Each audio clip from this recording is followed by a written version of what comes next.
Members of Council, if you can please take your seats. Can you sharpen this?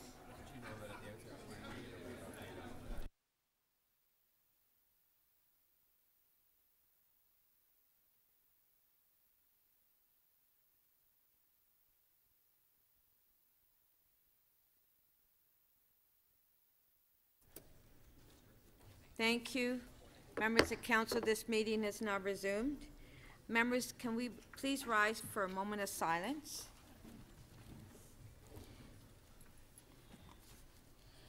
And during this time, please remember Benjamin Danzig, Chantel Almeida, and Gary Lowe.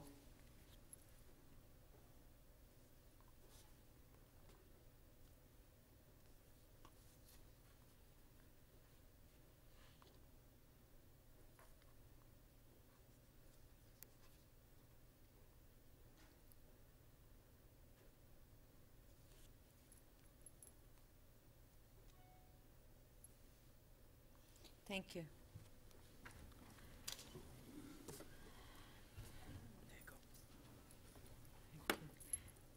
Mayor Tory? Well, yes, Madam Speaker, thank you. I just wanted to provide the Council with a brief update on some of the activities that had taken place over the last 24 hours since we were here yesterday morning in the aftermath of the tragic shooting on the Danforth. The city is still clearly reeling from this and is still in mourning over the lives, the two innocent lives lost in this terrible act, and as well the traumatic impact that that's had on people and on businesses and neighborhoods. We are particularly saddened, of course, to know that Reese Fallon, 18 years old, and is one of those very engaged young people. It's obvious from reading about her and hearing about her, and also a 10-year-old girl were taken from their families, and this is something that has been just from being as were Councillors Fragadakis and Fletcher on the Danforth last night is very is obviously deeply disturbing to the whole communities, even people, of course, who didn't know them. We'll be conveying our condolences to their families and friends, and making it clear that we, as a council and that the city, together with the other governments, are going to do whatever we can to try and address some of the things that led to to their loss.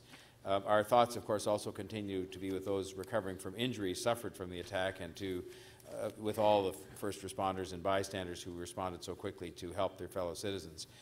Together with the councillors Fragadakis and Fletcher, I attended a vigil last night. There was a full house at the Calvary Church, and spent time walking the street to speaking to residents. And one of the things, members of council who weren't able to be there, because I apologize for the fact I wasn't able to be here, but I thought it was important that I should be there, and you'll be very gratified to know I'm not exaggerating, I don't think, when I say there were thousands of people on the Danforth last night, and that some of the merchants and restaurants and others reopened, others did not, but that there were people there, and I think they were there to sort of say that they were going to take back the street from the night before, and I think it was very important that they should be, and it just shows what a resilient, strong city this is, but also what a resilient, strong community that is, and there's now, as you'd expect, some places where people are able to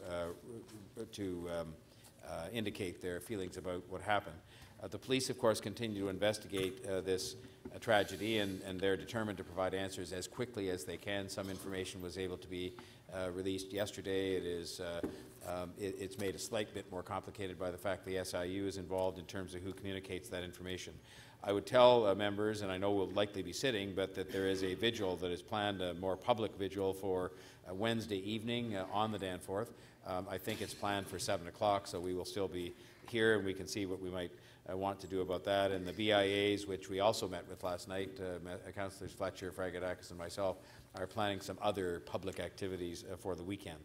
I want to thank the two councillors. They have been very active with the BIAs and with other community leaders, and doing what, of course, they would do as the representatives to have the healing process be underway, to provide whatever practical assistance all community leaders, all neighbourhood groups, and the BIAs need in order to try to heal and to pull together. There is, on the one hand, a deep sense of sadness there, but there's also a tremendous resiliency in that community as a whole, and people, quite sort of aggressively pushing back in terms of saying that we're going to, I think the thing last night was called Danforth Strong, that was put up in front of one of the scenes of the tragedy. Finally, I should just report that I spoke with Prime Minister Trudeau yesterday, who indicated that his government and he himself would do whatever he could to be helpful, and then subsequent to that we had a meeting which I think he helped to make happen by having Minister Blair come from Montreal to Toronto for that meeting, and Premier Ford was here as well as Chief Saunders. And I can only say that we talked about all the different action we can take. We talked about police resources and helping with a number of different things the Chief outlined to us that he required, some of which are addressed in discussions we're going to have today. We talked about guns. And the fact that there is an issue, there's a problem with too many guns in too many hands that are being used in turn to do terrible things in our city. We talked about the justice system, and we talked about community investment, which is, again, these are matters that we'll be discussing this morning.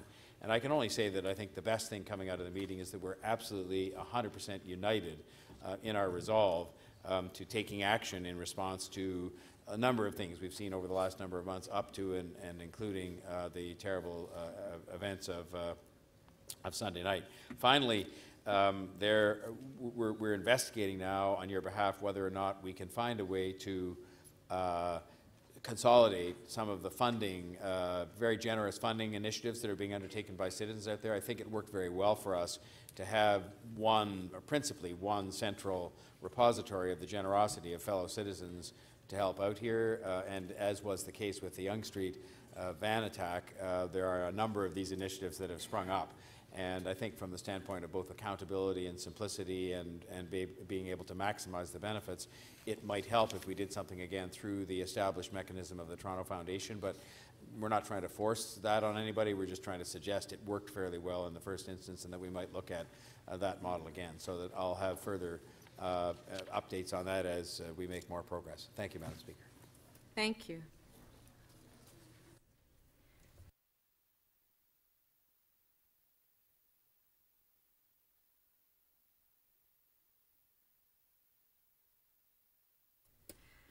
Okay, members of council, we will now review and confirm the order paper. There are 93 items left on the agenda, plus 60 member motions. Our first item of business today is the Mayor's second key matter, item CC 44.14 on immediate steps to address gun violence, and that item will be considered with item HL 28.6 on proposed research approach on exposure to community violence. Council will consider members' motions at 2 p.m. if the Mayor's key matter is completed. The first item after members' motion will be AU 13.11, the Auditor General's report on raising the alarm fraud investigation of a vendor providing life safety inspection services to the City of Toronto.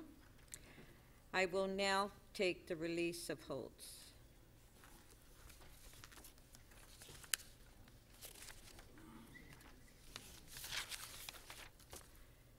Councillor Davis. Oh, I have to find the page. Sorry, it's TE 3422. So that's on page 9. And it is to insert, it's a quick amendment. Apparently, Councillor Holliday said to hold. Pardon? To hold. It's not quick. Okay.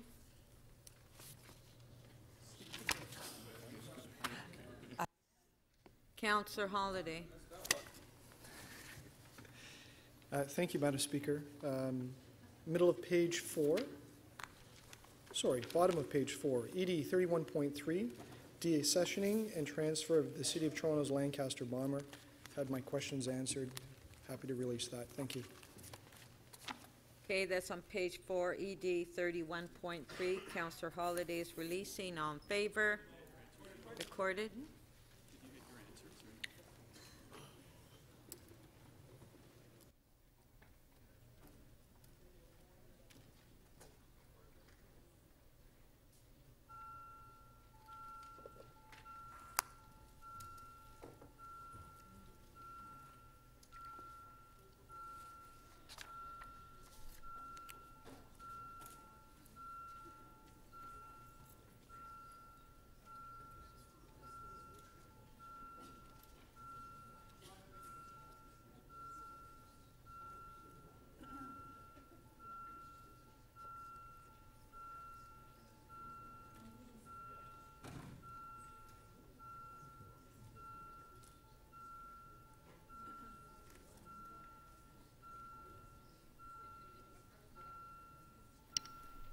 Councillor Mahevik, please.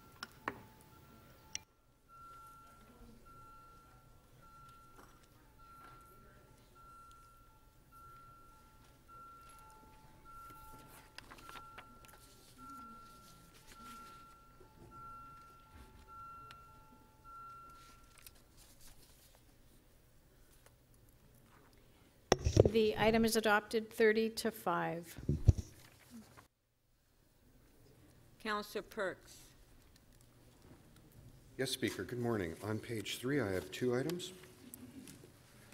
The first is EX 36.38, potential rooming house property acquisition and modernization in Ward 14. Okay.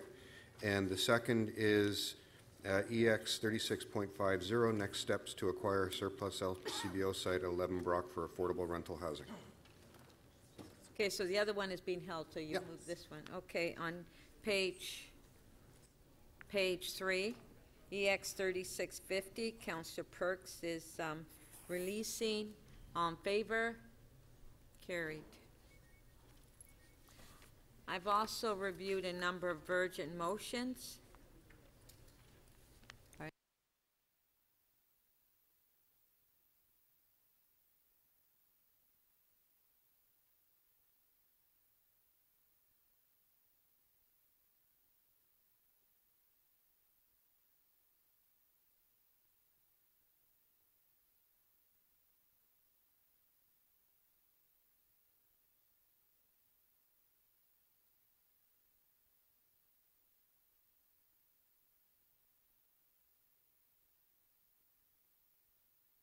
I can have a motion to reopen on page 3, EX 3650, moved by Councillor Perks. On favor, carried. So Councillor Matlow has asked for a recorded vote because he has... Yeah, okay. Yes, he has Councillor Matlow had an interest, so we'll take a recorded vote.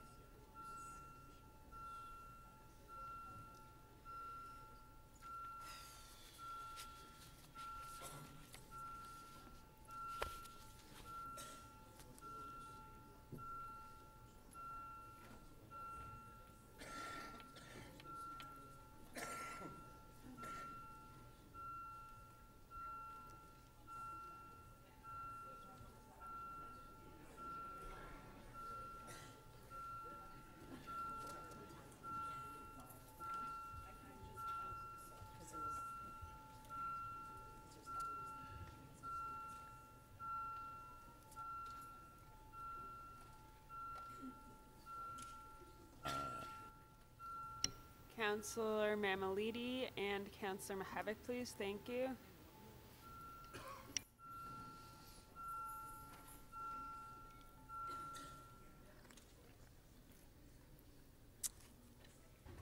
The item carries unanimously, 36 in favor. Councillor Davis.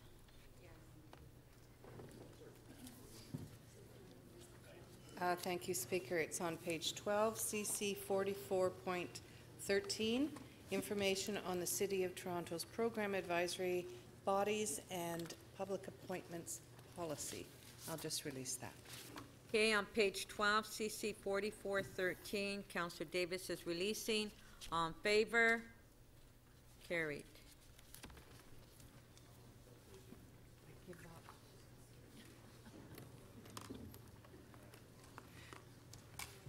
I had a big fight with Meg. She was stubborn. Oh, God. More than me.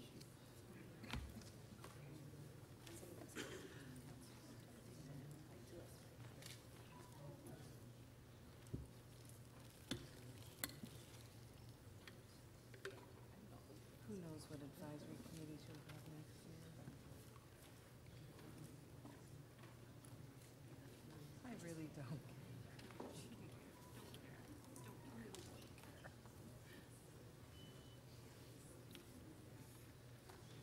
It's not true.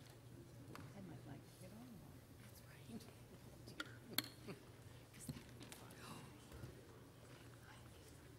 Okay, so we are going to be introducing a number of members' motions. Okay, Francis.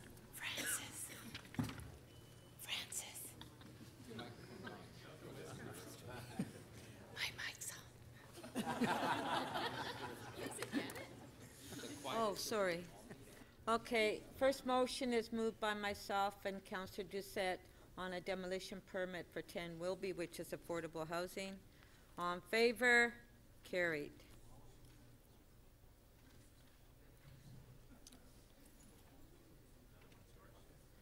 Next one is mine as well for 22 John Street on an agreement for the design and streetscape of John and South Station. All in favor? Carried. Next one is mine as well. This is for Hydro One, the corridor where there's a transformer being built. Hydro One has agreed to do all the local improvements in the area, and this is the agreement with Hydro One and the city. All in favor? Carried. And the next one, this is the first time I've had any. The next one is the rail pass along the corridor. As there are a number of councillors that have been working on this for a number of years, and this is to ask Metrolinx. They're doing the design of the electrification of the rail corridor, so I'm asking them to, at the same time designing the rail corridor, to look at the bicycle path. On favor? Carried. No, that's it. Okay, Councillor Davis. Councillor Davis. Oh, yes. Yes, I'd like to introduce this, which is an urgent motion to get authority to attend the local appeal body for a hearing related to 50 Holland Avenue. Okay, on favor? Carried. Councillor Cressy, you're next. Councillor Cressy, you have 12. Thank you, Speaker. This is the first of 5 liquor license application motions, and they are urgent because the hearing for the AGCO is taking place imminently. On favor? Carried. This is the second of 5 on the liquor license application. It's an AGCO matter. On favor? Carried. This is the third of 5. It's a AGCO matter. It's a liquor license application. On favor? Carried. Okay. This is urgent as the timing is required to review the minor variance application without excessive delay. On favor? Carried. This is the, I now can't remember the 4th liquor license application. It's an AGCO matter. On favor? Carried. I believe this is the 5th and final liquor license application. It's an AGCO matter. On favor? Carried. This is urgent in order to allow the installation of the 2 new commemorative plaques. On favor? Carried. This is coming from staff, and it is urgent in order to allow the working group to continue operating during the period of delegated authority. On favor? Carried. This is urgent to deal with the matter of diesel generators during periods of peak electricity over the summer months. On favor? Carried.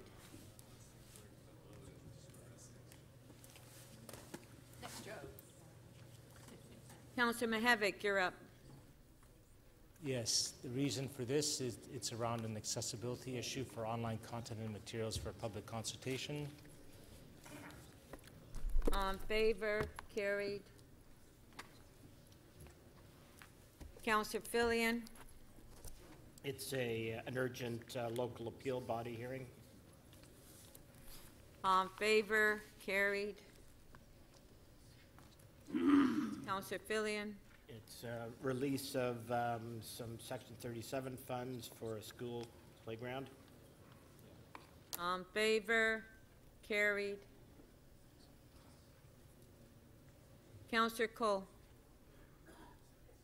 Thank you, Madam Speaker. This is an urgent matter. It's for the release of Section 37 funds from 1603 Eglinton Avenue West development.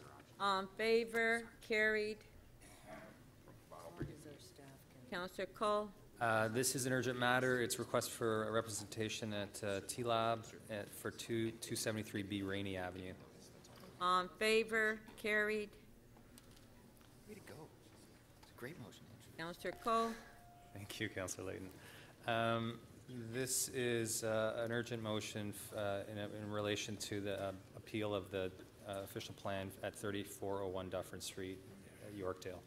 On favor, carried. Councillor DiCiano. Thank you, Madam Speaker. Sorry, I was just reading something. If we can please put this on the agenda, the motion is urgent because City must register an expropriation plan on the properties this coming summer. On favor, carried. Councillor Wong Tam. Yes, thank you very much, Madam Speaker. This motion is urgent in order to avoid untimely delays with the implementation of improvements for a TCHC property at 18 Davenport Road from Section 37 funding.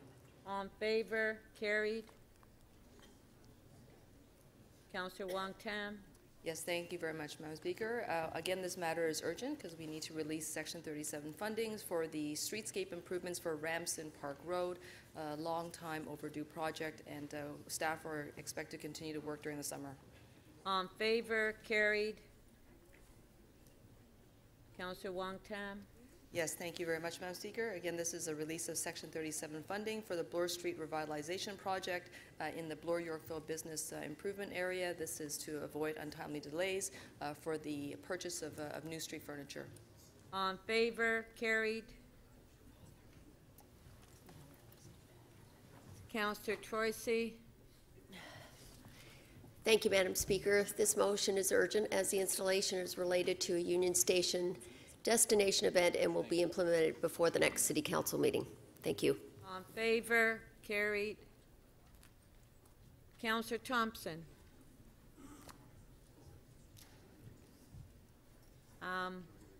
Who is the seconder?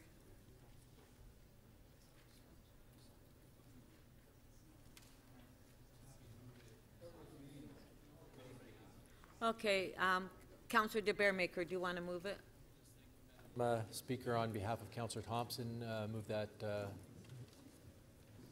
that we add to the agenda 1236 Birchmount Road and 2155 Lawrence Avenue East. Request for authority to enter into and release Section 37 agreements.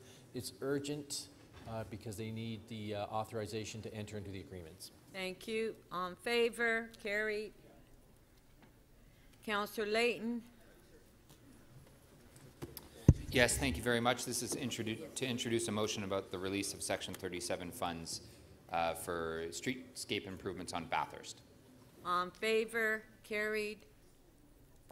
Okay, that's it. All those in favor of adopting the order paper? Carried. Yeah.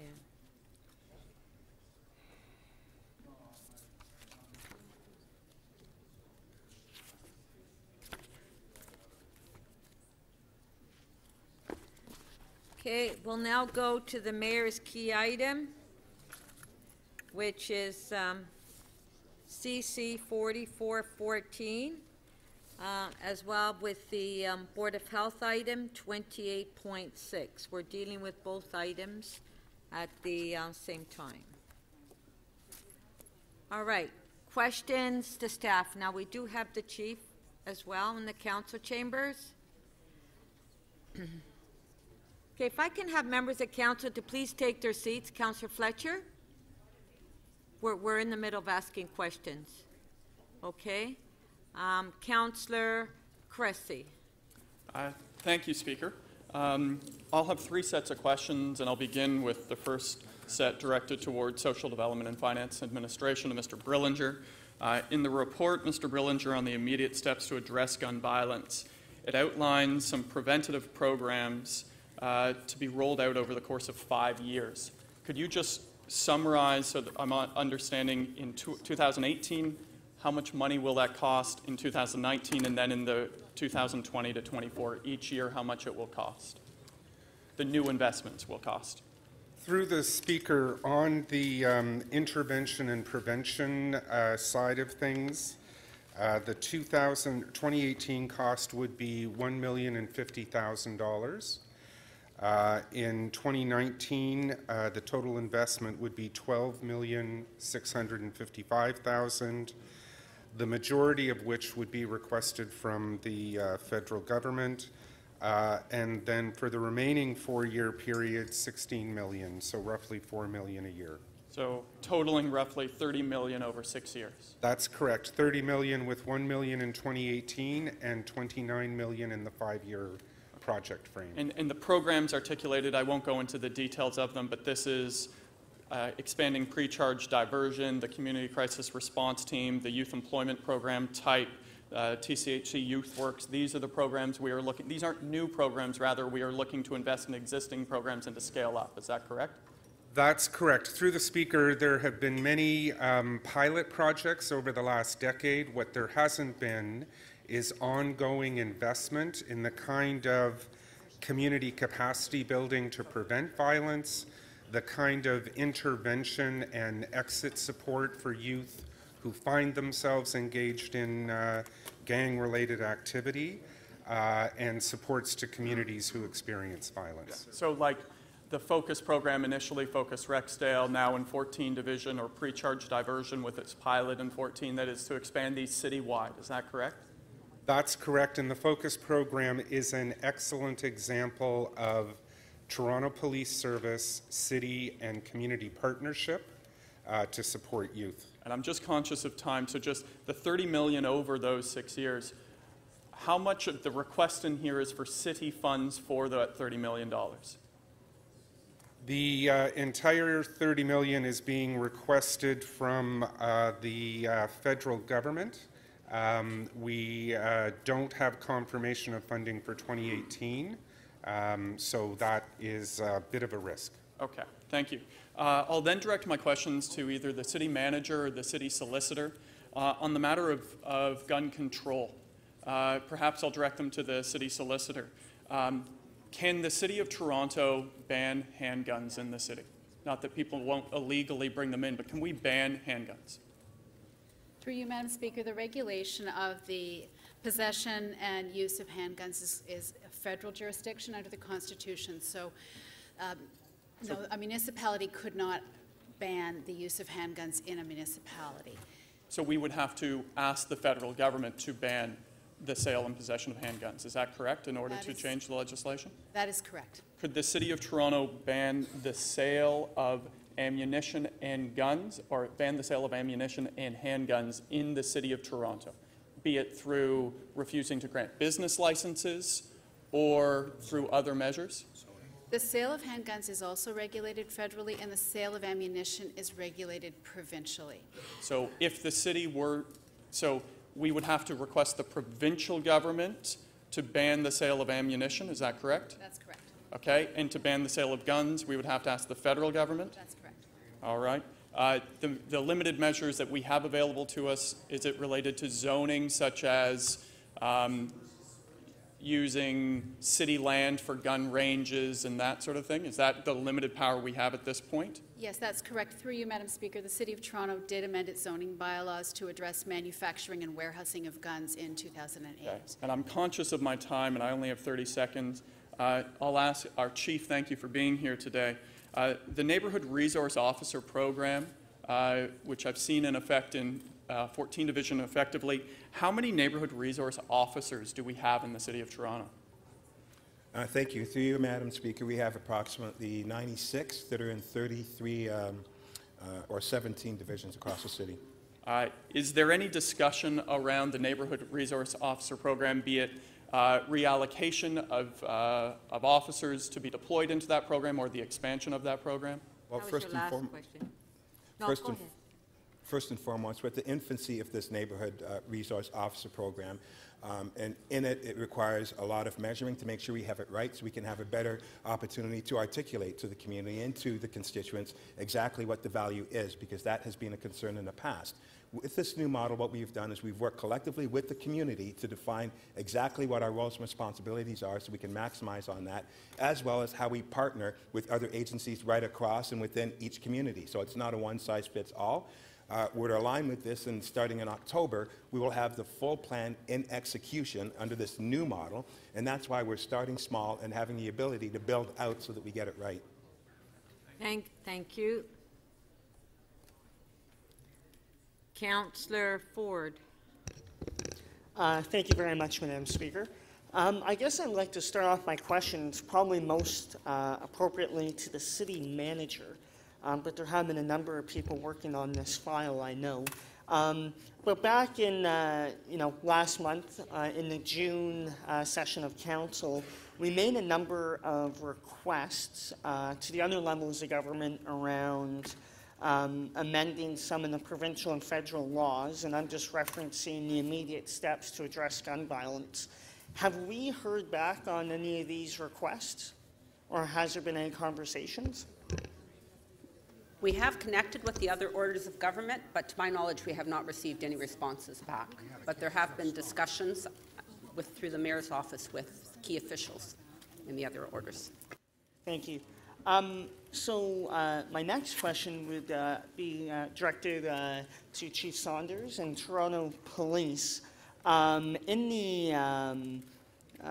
one of the reports here, the Toronto Police Services Board Enforcement Investments to Combat Gun Violence, I noticed that we are looking to invest in the CCTV cameras as well as the use of Shot Spotter, totaling $4 million.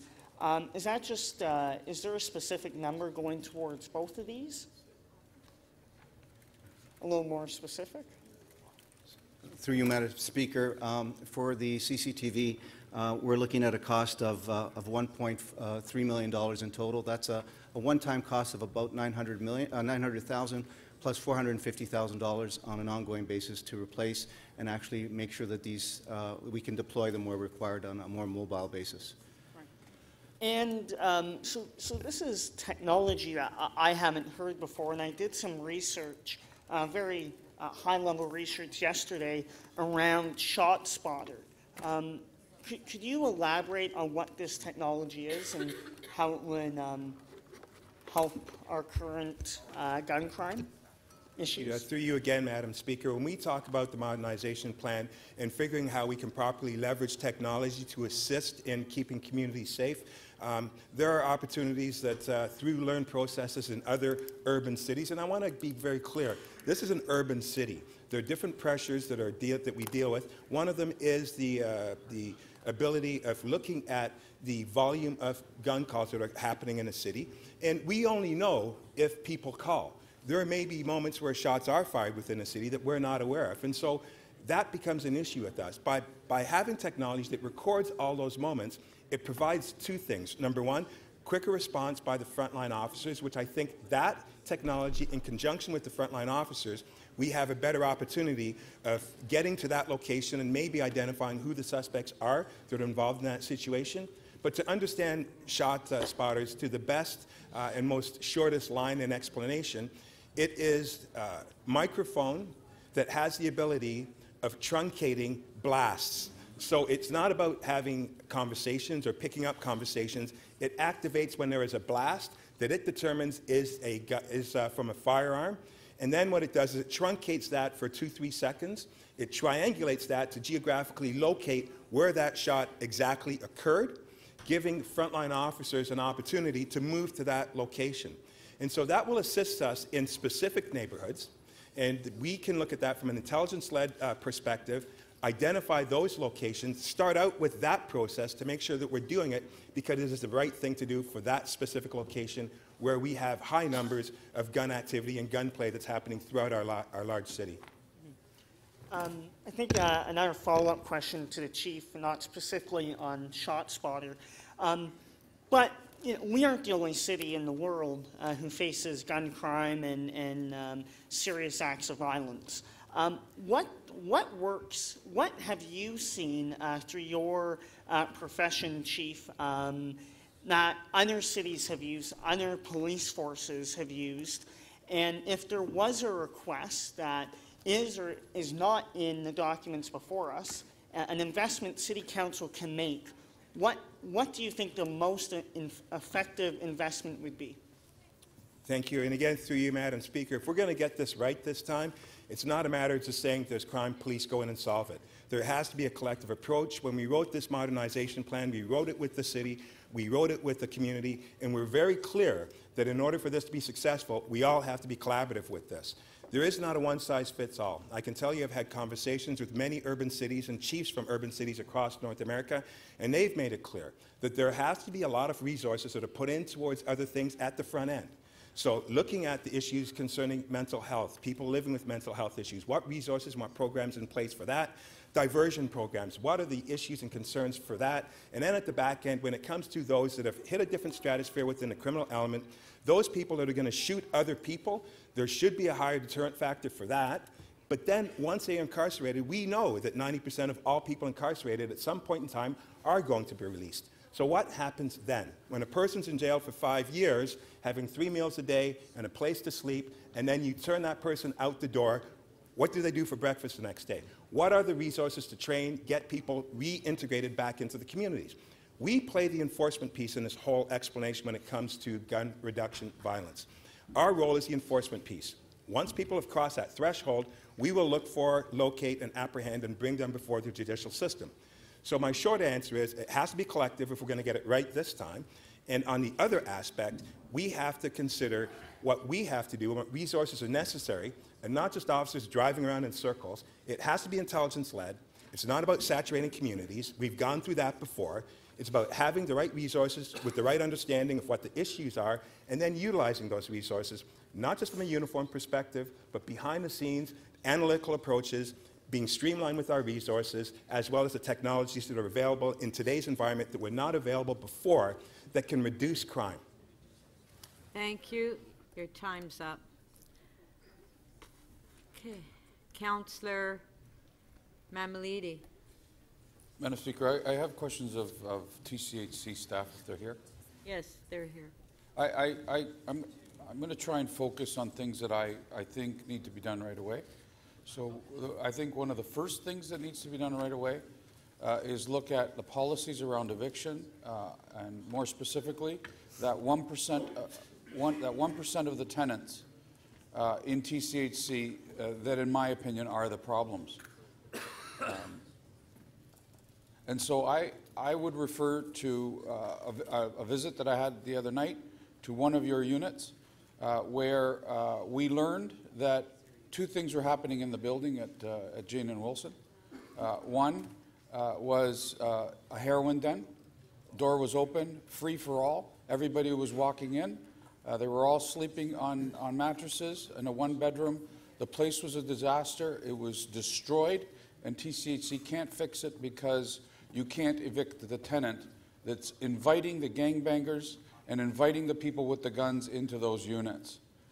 What restrictions are you having right now to evict that type of tenant?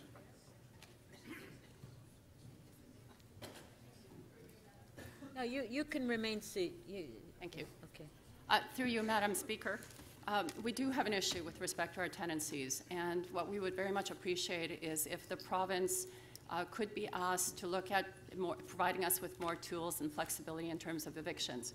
We do have the ability to evict tenants who have been convicted of crimes, and we do undertake to do so as quickly as we can. The other problem that we run into is that it is a very lengthy process through the landlord and tenant board. So the other thing that we would greatly appreciate is if the province could be asked to provide additional resources or somehow expedite the process when we do apply for those evictions. So you would need a process that is geared towards you as a landlord to be able to do what you need to do, to effectively make it safe for the rest of the tenants that don't want to cause any problems in those buildings. Correct. We're very committed to safety of our tenants in our communities, And we do have challenges with respect to pursuing evictions in a timely manner. So a motion from myself would go well to ask the province to change the legislation.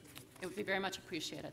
The other part to this equation is in the same building and in other buildings, there's a bit of an epidemic going on with respect to the gangbangers and the drug dealers coming in and literally picking units that they want to go into and taking advantage of the tenants, in some cases very frail seniors, giving them a little bit of money, giving them prostitution, and then getting confidence in them so that they can start selling their drugs in that unit to the point where the tenant gets kicked out of its own unit. What's the term for that? And am I accurate with respect to what I'm saying? You are correct. What we refer to that as is a unit takeover. And one of the things that you have before you for approval today is additional funding for our community safety unit. One of the issues that we have is that at any given point in time, we only have between 9 and 13 special constables in the road for 2,100 buildings and in 104 communities. So the idea that we have is to make sure that we put more special constables on the street into our communities to be able to better police those type of circumstances and really assist those tenants who are victims of unit takeovers. So unit takeovers are becoming popular in TCHC. They do exist. They're still a small percentage of what we see, but they are a huge concern to us. Would you agree with me that it's not just about drugs that might be sold on the units, that in fact many of the guns that are being harbored in the city could very well be harbored in those particular units as well? We house 4% of the city's population, but we have a disproportionate portion of the violent crime and drug type events that occur in our communities. So anything that we can do to better cooperate with police, to get more resources out there, and from our point of view include deterrence and better coverage with respect to our special constables would help us in terms of policing those type of circumstances. And lastly, you house 4% of the population in Toronto. 1% of your population, or just under 1% of your population, are a huge concern and are a big problem. I just want to verify that number because that's what I learned the other night. That was your last question? Through you, Madam Chair, I'm not sure what the number is, but what I can say is that we house 4% of the population, and we have a very high percentage of vulnerable tenants, whether that's mental health issues or drug addiction type issues, and that's why we're very much looking forward to working with the city with respect to the integrated service model for our portfolio to make sure that when our tenants need those supports are actually there. Yeah, it's guns, and there's guns in these units, Councillor Fletcher. Thank you, Councillor. Thank you. Thank you. Councillor Shan. Thank you, Madam Speaker. Through you to staff on number 4 first, on the recommendations. It talks about $15 million to support enforcement initiative, including enhanced surveillance activities and enhanced community security in local communities most impacted by gun violence. There's been some concern around increased surveillance, adding to the profiling that happens in various neighborhoods, particularly communities of color and racialized communities. Is the anti-black racism initiative involved in this process to make sure that that doesn't happen? Through the Speaker, a number of community leaders in the African Canadian community actually met this past Saturday. These were business, community organizations, public administration, artists, academics, a broad cross-section of the African Canadian community in Toronto. They asked for support from the Confronting Anti-Black Racism unit, which was provided. The group identified, as the chief alluded to, the need for more reintegration supports, that there needs to be a focus on those offenders coming out of the system, diversion programs, community trauma support, and sustainable funding for nonprofits. So following up on that, I see the recommendation number 4 talks about entering into an agreement for $15 million. Is that confirmed? Sorry, Councillor Shan, I'm going to put your time on hold. it's awfully noisy in here. Please, members of council, staff, this is an important discussion, and we should be paying attention. Okay, go ahead. Thank you, Madam Speaker. I want to ask about number 3 and number 4. Number 3 talks about 29 million in application to funding, and number 4 talks about entering into an agreement for $15 million funding. So the 29 million that focuses on proactive solutions into the community's application to come, and the 15 million that focuses on enforcement is a confirmed dollars. Through the Speaker, there are no confirmed dollars referenced in this report. The 29 million application is due at the end of this month for a 5-year funding program that begins on April 1st, 2019. The report is also seeking authority to request $1 million immediately for activity to begin in August of 2018. The $15 million in recommendation 4 is also a request. It is not confirmed. There would be pending council approval of this. Staff would discuss with the province whether or not that funding can be secured. So the reason for the wording being different, one seeks to request and enter into agreements, the other one seeks to apply. I just want to make a distinction as to whether the surety of those fundings are different in any spectrum of levels. They are in that recommendation 3 refers to a specific funding program for which we have the application and we are completing it and will submit it. Recommendation 4, we haven't identified a provincial funding stream. That's a conversation that would need to happen with the provincial government. So is the application to the federal government would be the same bucket of funding that community agencies would be applying to, or would that be a different bucket of funding? It's the same bucket, Councillor. Okay. My next question is to do with TCHC, and there is a pilot project that is asked to be expanded by $5 million a year. What does that do in terms of some of the root causes that we have identified in terms of gun violence? Through you, Madam Speaker, thank you for that question. The Dan Harrison community pilot is one that we're starting because it's a community that has experienced high crime. And the idea there is to do more community policing, not inconsistent with what the police chief is doing with respect to Toronto Police. We're providing 24/7 coverage in that community, and the request that we have for the additional funding is to expand that pilot to 10 other communities that are seen as high risk within our portfolio, and provide sufficient coverage so that the special constables are out there, they're able to get to know the community, to work with community representatives, to prevent crime from happening, and also very importantly to be able to gather intelligence that we can pass through to Toronto Police to help them be more effective in our communities. Thank you. My last question might be back to SDFA.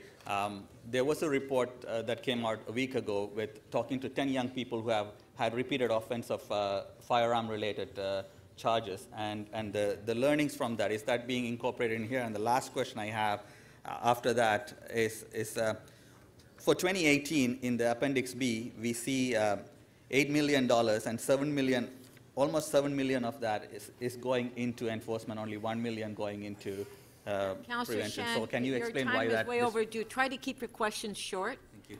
Okay. Through the Speaker, yes, we're aware of that report and very much incorporating the learnings from that and other community conversations and work with ex-offenders or youth who have been through the system. And with respect to the relative amounts, the enforcement money in 2018 has a lot of capital investments that are one-time. That's why that number is significantly higher than the prevention intervention.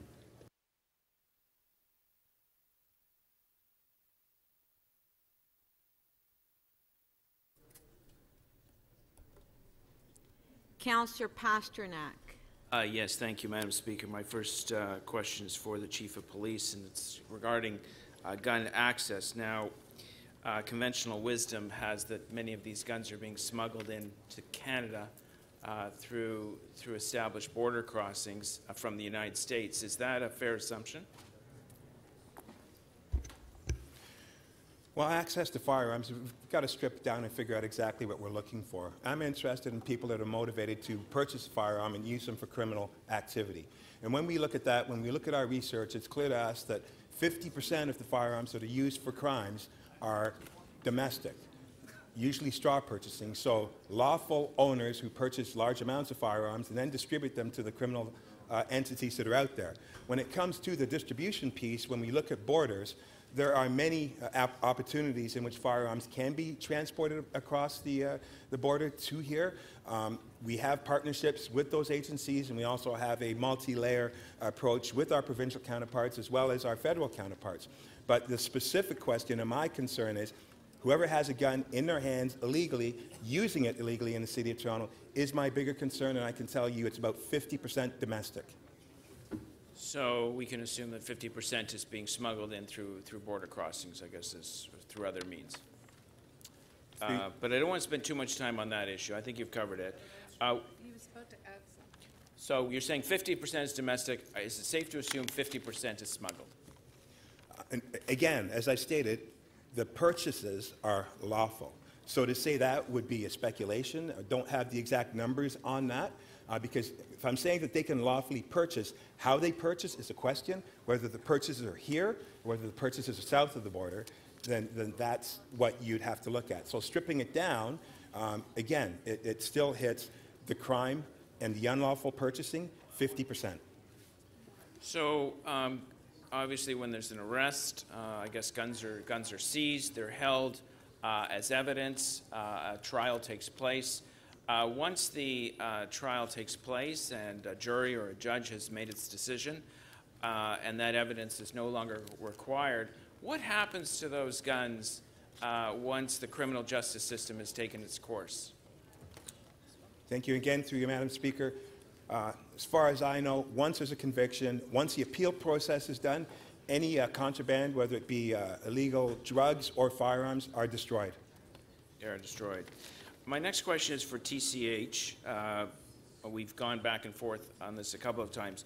When it comes to staffing models, do we staff 7 days a week, or we just staff Monday to Friday? With respect to our community safety unit, which is what I'm assuming you're asking about, we staff in accordance with when we see the prevalence of incidents. So we tend to put more staff on times where we see most of the incidents, and to also consider where those incidents happen across the city. The challenge that we had, as I said, is that at any given point in time, with the current staffing levels, we only have between 9 and 13 special constables on the road for our entire portfolio. What about regular staff? When we call some of the TCH buildings in Ward 10, they're there during the week, and there's no one there on the weekend. And these are just regular staff, maybe maintenance people, janitors, intervention specialists. They're just not there. What we do have is that we staff our client care center, which is the service center basically where tenants call after hours and on weekends, and that's staffed 24/7. When we do have incidents or we have need in building, then we either dispatch one of our own staff or we have vendors on contract who can attend to after hours emergencies. I guess in perusing the number of recommendations here on the yellow pages, maybe I missed it, but I don't see any reference to our local school boards. Maybe this is for Mr. Brillinger.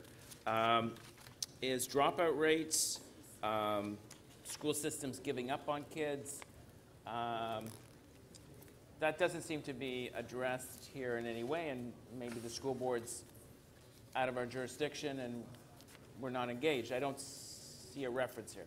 Through the Speaker, we do work with school boards and also the Ministry of Education in terms of accessing school performance data as an indicator of areas where parts of the city where we may want to pay attention. Sometimes accessing that data is difficult. Okay. Very quickly, with very little time left, mental health is a key piece here. In many of our diverse communities, mental health interventions are a taboo. How do you rise above that? How do you get around that pushback on mental health? Maybe our chief medical officer can handle that. Because I know there's enormous resistance and stigma around that in certain communities. Pasternak, your time is way over.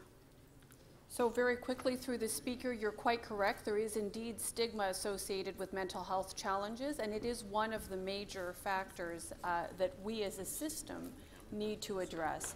And I would suggest that that is the kind of thing that this collaborative intervention that's being put forward in front of Council for its consideration today addresses. It's not a single solution. It cannot be simply managed by healthcare. It cannot be simply managed by any one community agency, nor is it singularly under the purview of public health. It will in fact take a collaborative effort across different agencies and different sectors to address. Thank you.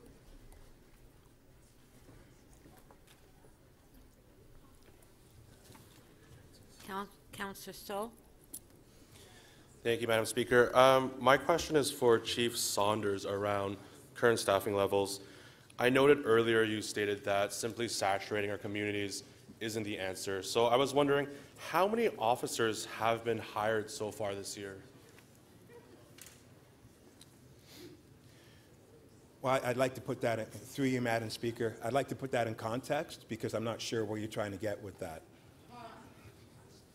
And I say that because I say approximately 67. We're looking at hiring about 200 by the end of this year. But what we're trying to do is look at what is the resource that is necessary for today's pressures when it comes to law enforcement, when it comes to community safety. And when we extrapolate and look at what our officers are doing right now, and most of our calls are non-emergency calls, and those numbers are going up, I have to ask the community and I have to ask you, should law enforcement be taking these calls? Are there other agencies that can take those calls? Is there a different resource that should be taking those calls, which is why July 27th, we start with special constables. Presently, I have uniform officers that will be doing things like hydro lines that are down. And if it's after 7 o'clock, I'll have 2 cars or 4 officers on both sides of the hydro lines for hours and hours before people come in, when those officers could be deployed at other things. And those other things are dealing with people that live with mental health issues. Those numbers are going up. And when we make those apprehensions, I have 2 officers that will be sitting in a hospital for multiple hours. Utilizing special constables for those types of things, instead of highly trained police officers, allows more freedom and flexibility for my highly trained officers to be doing what they're doing, as well as crime scene protection. Having 2 officers or 4 officers guarding a house for a crime scene that sometimes can take days is taxing, laborious, and I don't think it is the efficient way of doing business. Utilizing other resources and a whole host of other aspects have to be in consideration, and not just thinking about the officer for officer piece, but resource piece that needs to be put in play that is the best resource for that situation at that moment, sir.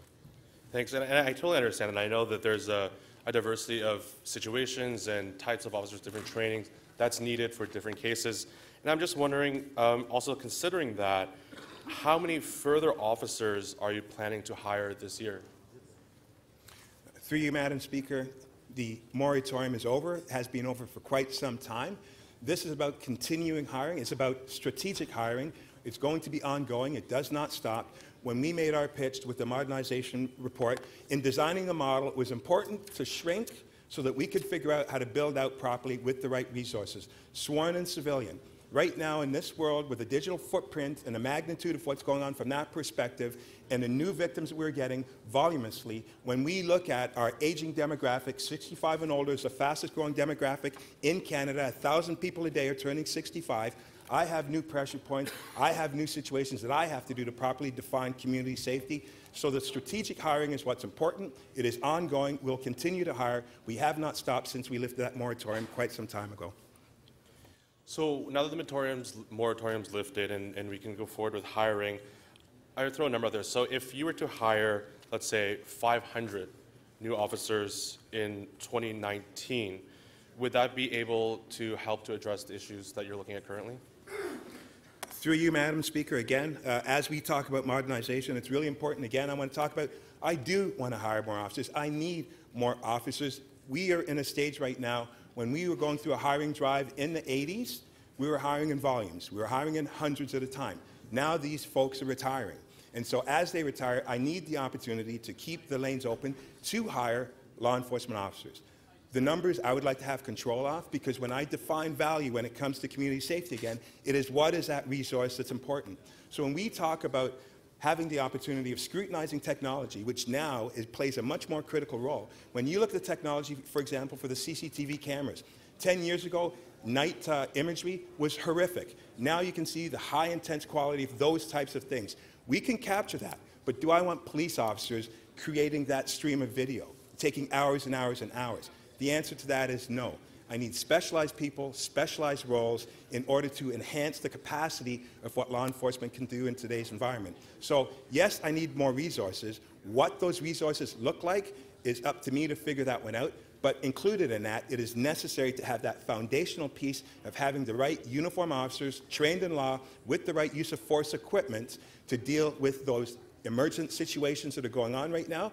But as I stated earlier, most of my calls are non-emergent calls. I need to work with the community. I need to work with City Hall and other partners to reduce that number because there are a lot of opportunities for us not to do what we are doing presently. Thank you. Thank you. Councillor DiCiano. Thank you, Madam Speaker. Some quick questions to the Chief. Chief, what's the current number of uniformed officers right now? Through you, Madam Speaker, approximately 4,800. 4,800. Is that your preferred number, or is there a number that you'd prefer it to be at that's different than that? Well, again, through you, Madam Speaker, this is, and we have to be careful when we talk about the plan. The plan has 32 recommendations, and there seems to be a lot of pointing towards one of the 32, which is disingenuous when we talk about the direction we need to go. When we talk about numbers, the most important aspect is the deployment. How many people in uniform, highly trained, in cars are out there on the road? And I can tell you, if we look at the past 8-9 years, it has been approximately at peak times between 7 p.m. and 3 a.m., it has been approximately 245 people. I have asked from day one what I need is an opportunity to have the right deployment at the right time because that's part of the plan.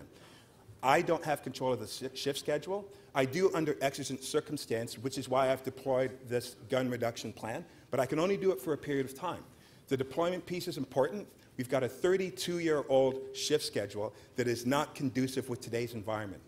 Right now, the association is finally working with me on looking at the shift models that need to be necessary to fulfill today's need. So I want to go from that 250 to a higher number at peak times, being where the public needs us most. And so when I've got a pool, whether it's 5,600 or whether it's 4,800, I need to get 300 people on the road at any given time. When you do the math, that's not overly complicated. I can do it with my 4,800 right now, but it is a matter of looking at that shift schedule. It's a matter of enhancing my specialized constables as well and layering that on top of. It's a matter of looking at the calls that we don't need to do anymore or changing our delivery model with those calls that we have. And when we factor all of those things, it'll provide an opportunity to have that effective and efficient policing and also keeping the community safe. So there are a lot of moving parts to it, sir, and I certainly am willing to have that conversation on a sidebar so that we can have a full and meaningful conversation. So in other words, your biggest concern is not the overall number, but your capability, not your capability, the restrictions placed upon you and how you deploy these officers. It's a deployment issue, not a resource issue. The deployment issue is my biggest concern, and I have no stake at making those decisions. That is between my board and the association. I can't partake in that collective agreement piece. I can't take part in that shift scheduling piece. I can tell you the association is working with us now and moving that. There is a particular district right now that we have been able to put a new shift schedule in. We're looking at that. We have to do the research on that, and then we have to cascade that out throughout the city. So far, the numbers look very, very good, and we're also looking at, as we are at the implementation stage, when we talk about how we can plug in special constables on top of that, how we can apply the connected officer on top of that, using technology to assist us in getting to where we need to get to in the most efficient way. But it is in progress right now. I'm happy with what's going on, and I think that that's going to provide future opportunities in the not-too-distant future. Okay, and in terms of some questions that Councillor Sal spoke to, non-policing issues like noise complaints, parking issues, what have you been doing to try and get highly trained uniformed officers away from that, or have you been restricted from being able to allow police officers to deal with the most important issues? What are we doing to reduce the reliance on officers for these non-core policing problems that we receive on a daily basis? And through you again, Madam Speaker, the reason we started this modernization plan, the very first question that was asked to me was, why is this going to work versus all other reports? And I said, because there's an appetite for it. I said, because we have partners that want to work with us. We cannot do this alone. And one of the biggest stakeholders, one of the biggest partners is City Hall.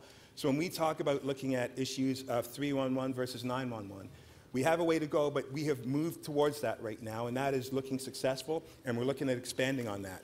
When we talk about looking at the school crossing guards, which took thousands and thousands of hours of my officers doing that, albeit incredibly important because I have kids that live in the city as well, and I know the importance of them, but it should not have been the Toronto Police Service. Time after time, we've put our hand up for too many things, too many times. Now it's to take a serious look at what needs to be done from that particular piece. So the level of cooperation has been good. It took a while to get going. There are a lot of narratives that were trying to take us away from the target. I want to reaffirm that I'm committed to make this work, and I also want to reaffirm that the city is working with us, other agencies are working with us, and in the near future, you will see and hear other things that we are doing to look at our delivery model, to look at reducing our workload, to reduce the pressures from the frontline officers, as well as our communications piece, which I've heard had a 33% increase of workload with the calls versus 15, 20 years ago when that model was designed. So we fixed that, we're moving forward with that, and a whole host of other things, and we look forward to those opportunities of working with City Hall to enhance that particular relationship. Thank you. Before we continue, Councillor Perruzza would like to make an announcement. Thank you so much, Speaker. I just wanted to bring to your attention and the attention of the Chamber that we have a class from Seneca at York visiting us today and assisting in this conversation. They are studying government relations at Seneca at York under the leadership of their professor Andrew Pask. They've come to visit us here today. I would like to ask them to stand and be acknowledged for assisting us in this conversation. Please.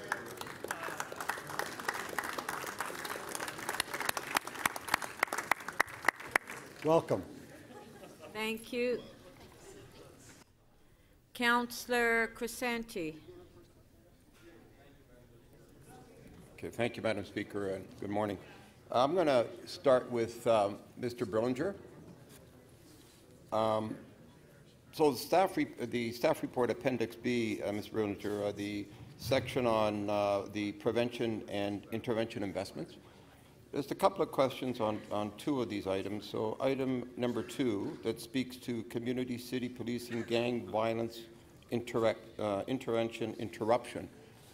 There is an additional 7.5 million one-time investment. Can you elaborate a bit on what that will do in your opinion? Through the Speaker, the focus of this initiative is on providing intervention, looking at what's referred to as interrupters. So developing programming for those youth who are gang involved.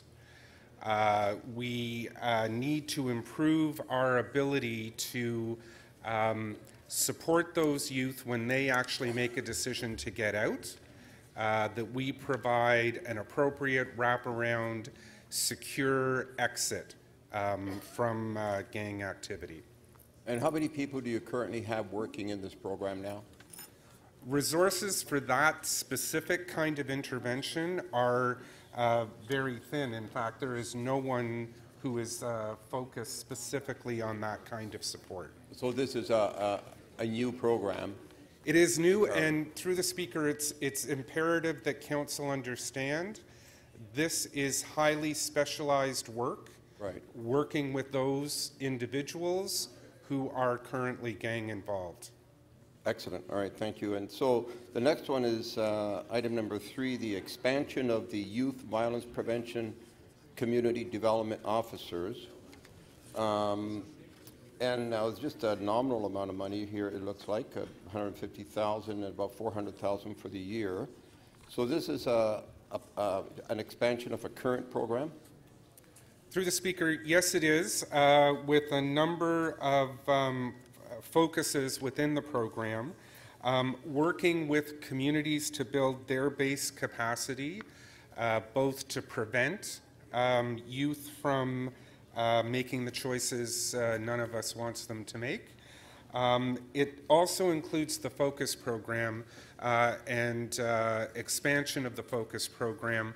I would highlight that one because the design of the focus program, and it's been evaluated and tested and proven effective, is to take those youth who are engaged with Toronto Police Service and move them to a more appropriate service provider to make sure they don't need to be in contact with Toronto Police Service. All right, thank you. I'm running out of time very quickly.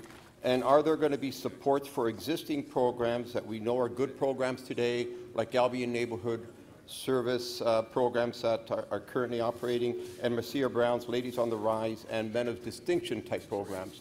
Will there be opportunities for those? Through the Speaker, yes, there will. All right, thank you very much. And so this, the next question will be for Chief Saunders. Good morning, Chief. Okay, just one sec. It's so noisy in here. Members of council, can you please take your seats? Everybody's walking around talking. Nobody's listening to this debate. I just don't understand it, why everybody just keeps walking around and talking. Councillor Cressy, can you please take your seat? So, Madam Speaker, you got... I mean, try to be respectful. Okay, go ahead, Councillor Cressy. Thank you. You got my time, right? I'm not at 9 minutes. No, I did put your time on hold. All right. So the item 20, Chief, speaks to the expansion of the gun violence reduction plan. I guess that is the same program that's currently going on, the summer program where redeployed officers are in communities for an 8-week period, Chief? Through you, Madam Speaker, that's correct, Councillor. It is a starting point, and just to be very clear, it's not that this ends after 8 weeks. This will be continuous, this will be ongoing. We've got strategic measures with what we have to do. There'll be continuous measurements to see whether or not we are in the right place at the right time, if we are getting the right results with respect to the resources that we've put into place so that we can have the successful outcomes. There's still a lot more partnership pieces that need to be plugged in at that end, sir, as well as what we're going to do on the go forward. And it sounds like we're getting the right results. I've heard some good things come out of that in the very first weekend, Chief. That is correct.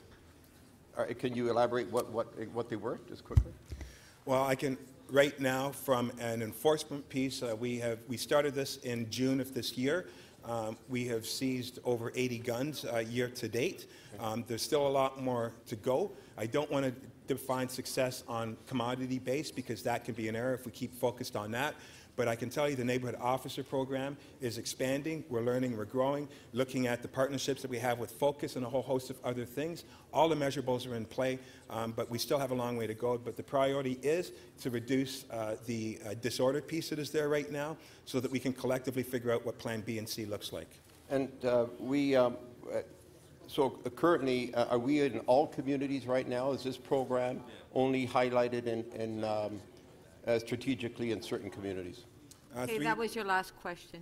Through you again, Madam Speaker. It is right across the entire city at this point in time, and when I made the declaration of what we're going to do, I was very fair when I said that what we will do is we'll start out right across the city. However, having the ability of allocating resources where they're needed is going to be the key to our success. So as we start to see what things happen, and when we deal with gun violence, it's dynamic and fluid all at the same time. Having the proper intelligence-led mechanisms in place, having the ability of understanding what the issues and pressures are, and deploying the right resources, not just from the frontline uniform, but from the specialized perspectives, working in harmony so that we can get it right. So it will be a continuous moving target as we go along throughout the 8 weeks, sir, and we hope to work with you to figure out what solutions we can do to maximize on that. Thank you. Councillor Palacio. Thank you, Madam Speaker. My question is to Chief Sanders. Good morning, Chief. Good to have you here. I think that's important to recognize that there is a problem overall, and it's important to point the finger where the problem is. So my questions to you is, does the City of Toronto have a problem with guns overall? Through you, Madam Speaker, and I hope we're going to get into the solutions. Let's be very clear. There are firearm issues that are going out throughout the city. There always has been. It's an urban city of 2.8 million. If we compare our stats to other urban cities, and I'm very cautious when I say urban cities, if we're going to do apples to apples, then we can have a healthy discussion. When we talk urban city, when we look at our numbers, sir, our numbers are good. Right now, the public doesn't want to hear that. Right now, what the public is concerned with is my daughter okay to get on a subway and go to work? So, safely. And so what we have to do right now, which is why I've put those reinforcements in through City helping us out with the funding piece, we have to calm things down. We have to magnify the gun issue that is taking place in the city right now so that we can build out from there. But my question to you is, there are guns available all over. Yes.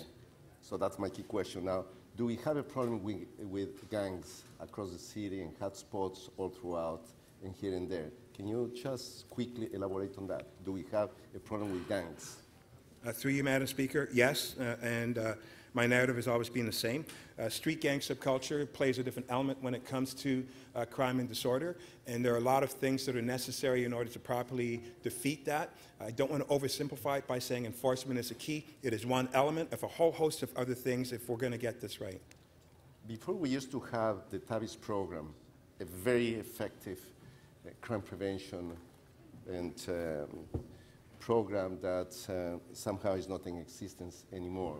Is there any way within the mental crime unit to have the specialized squads that can be used in terms of dealing with hotspots all throughout the city? Again, through you, Madam Speaker, when we police in today's environment, it's not what we do, it's how we do what we do is the measurement of success.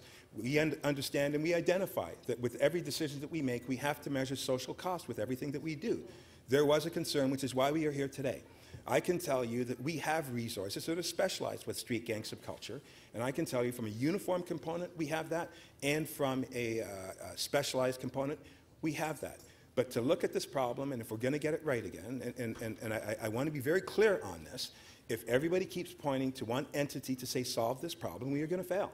Which is why when I put this out and when I spoke about this months ago, I said it has to be collective if we're going to be successful. So I'm hoping that the scope that we're going to discuss talks about the bandwidth and the proper bandwidth if we're going to be getting it right this time. So along those lines, Chief, I have a very important question, and that you're very familiar with, and I'm talking about the police community partnerships that you are very familiar with, especially in the West End, with 11, 12, and 13 divisions. And every time that we have the annual community safety forums with you and the chief commanders, the police community partnerships play a key role. So within that preamble, when you were the superintendent of 12 Division, how do you think that working with the grassroots of the communities in partnership with the police, where you have the eyes and the ears of our local communities playing a key role, how do you think that concept could play across the city and perhaps in terms of implementing what we have? Thank you again to you, Madam Speaker. It's important, which is why I've executed the modernization plan. If you read the plan to its fullest, it is community-centric. I say that within the first couple of pages. That's why we worked with the community. That's why we went right across the city, north, south, east, and west, had those consultations to make sure that we've got it right. If we don't plug in the community, we are not going to be successful. Our solutions are not going to be sustainable. So the town halls are great because it is an indicator of where we need to go, where we need to focus, what is defined as value within that community, because it's not a one-size-fits-all. And if we're going to get it right, it's that continuous partnership, working with the community, working with City Hall, working with all the other entities that are across the city that want to enhance community safety. Thank you, Chief. My next question is to Toronto Community Housing. What kind of security do we have at the moment in Toronto Community Housing buildings? Sorry, through you, Madam Chair, did you ask about the security provisions that we have? Yeah, briefly, do we have a mobile security? Do we have on-site security? So to the extent that we can, we've been implementing measures to deter crime. We have a number of initiatives underway, so each of our buildings does have security provisions and access control. We've been adding over 4,000 CCTV cameras, and we're also adding additional external lighting to all our buildings.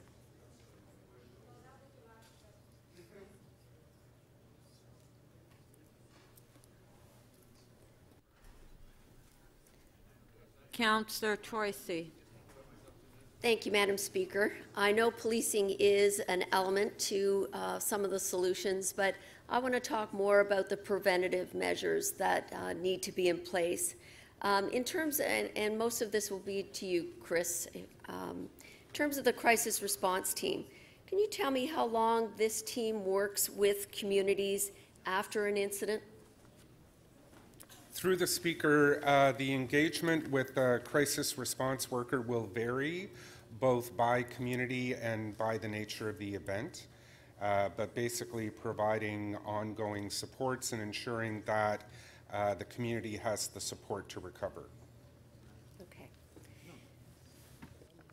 In terms of the programming for long-term counseling for people experiencing trauma from community violence, is that part of this funding request?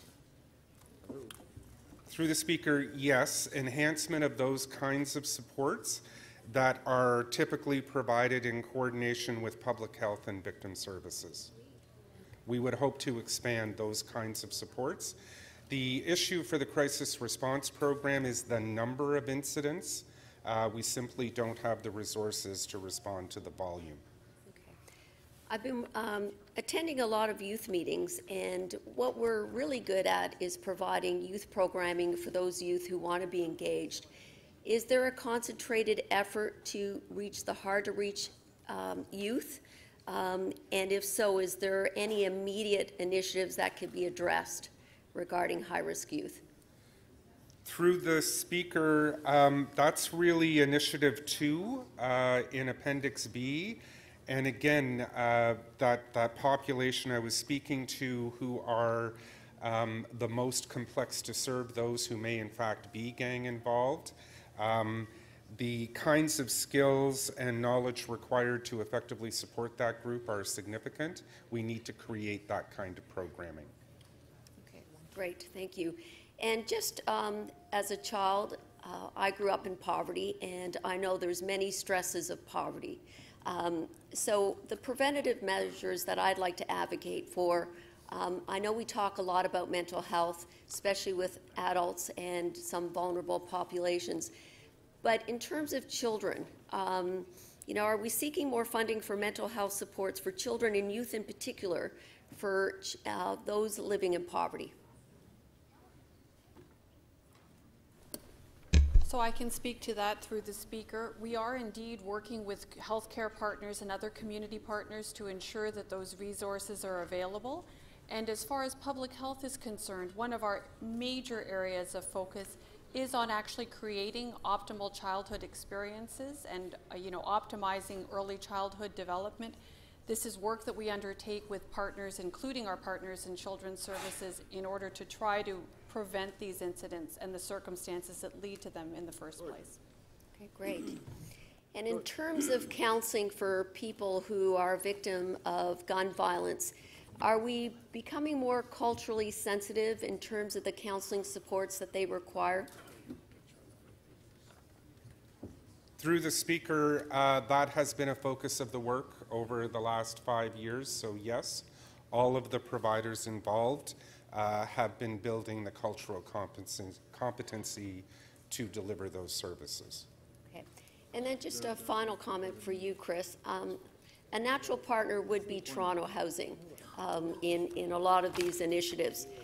Would you agree that a natural partner will continue, as Toronto Housing has, in initiatives like CODA, which provides supports to people living with mental health, continue to be supported?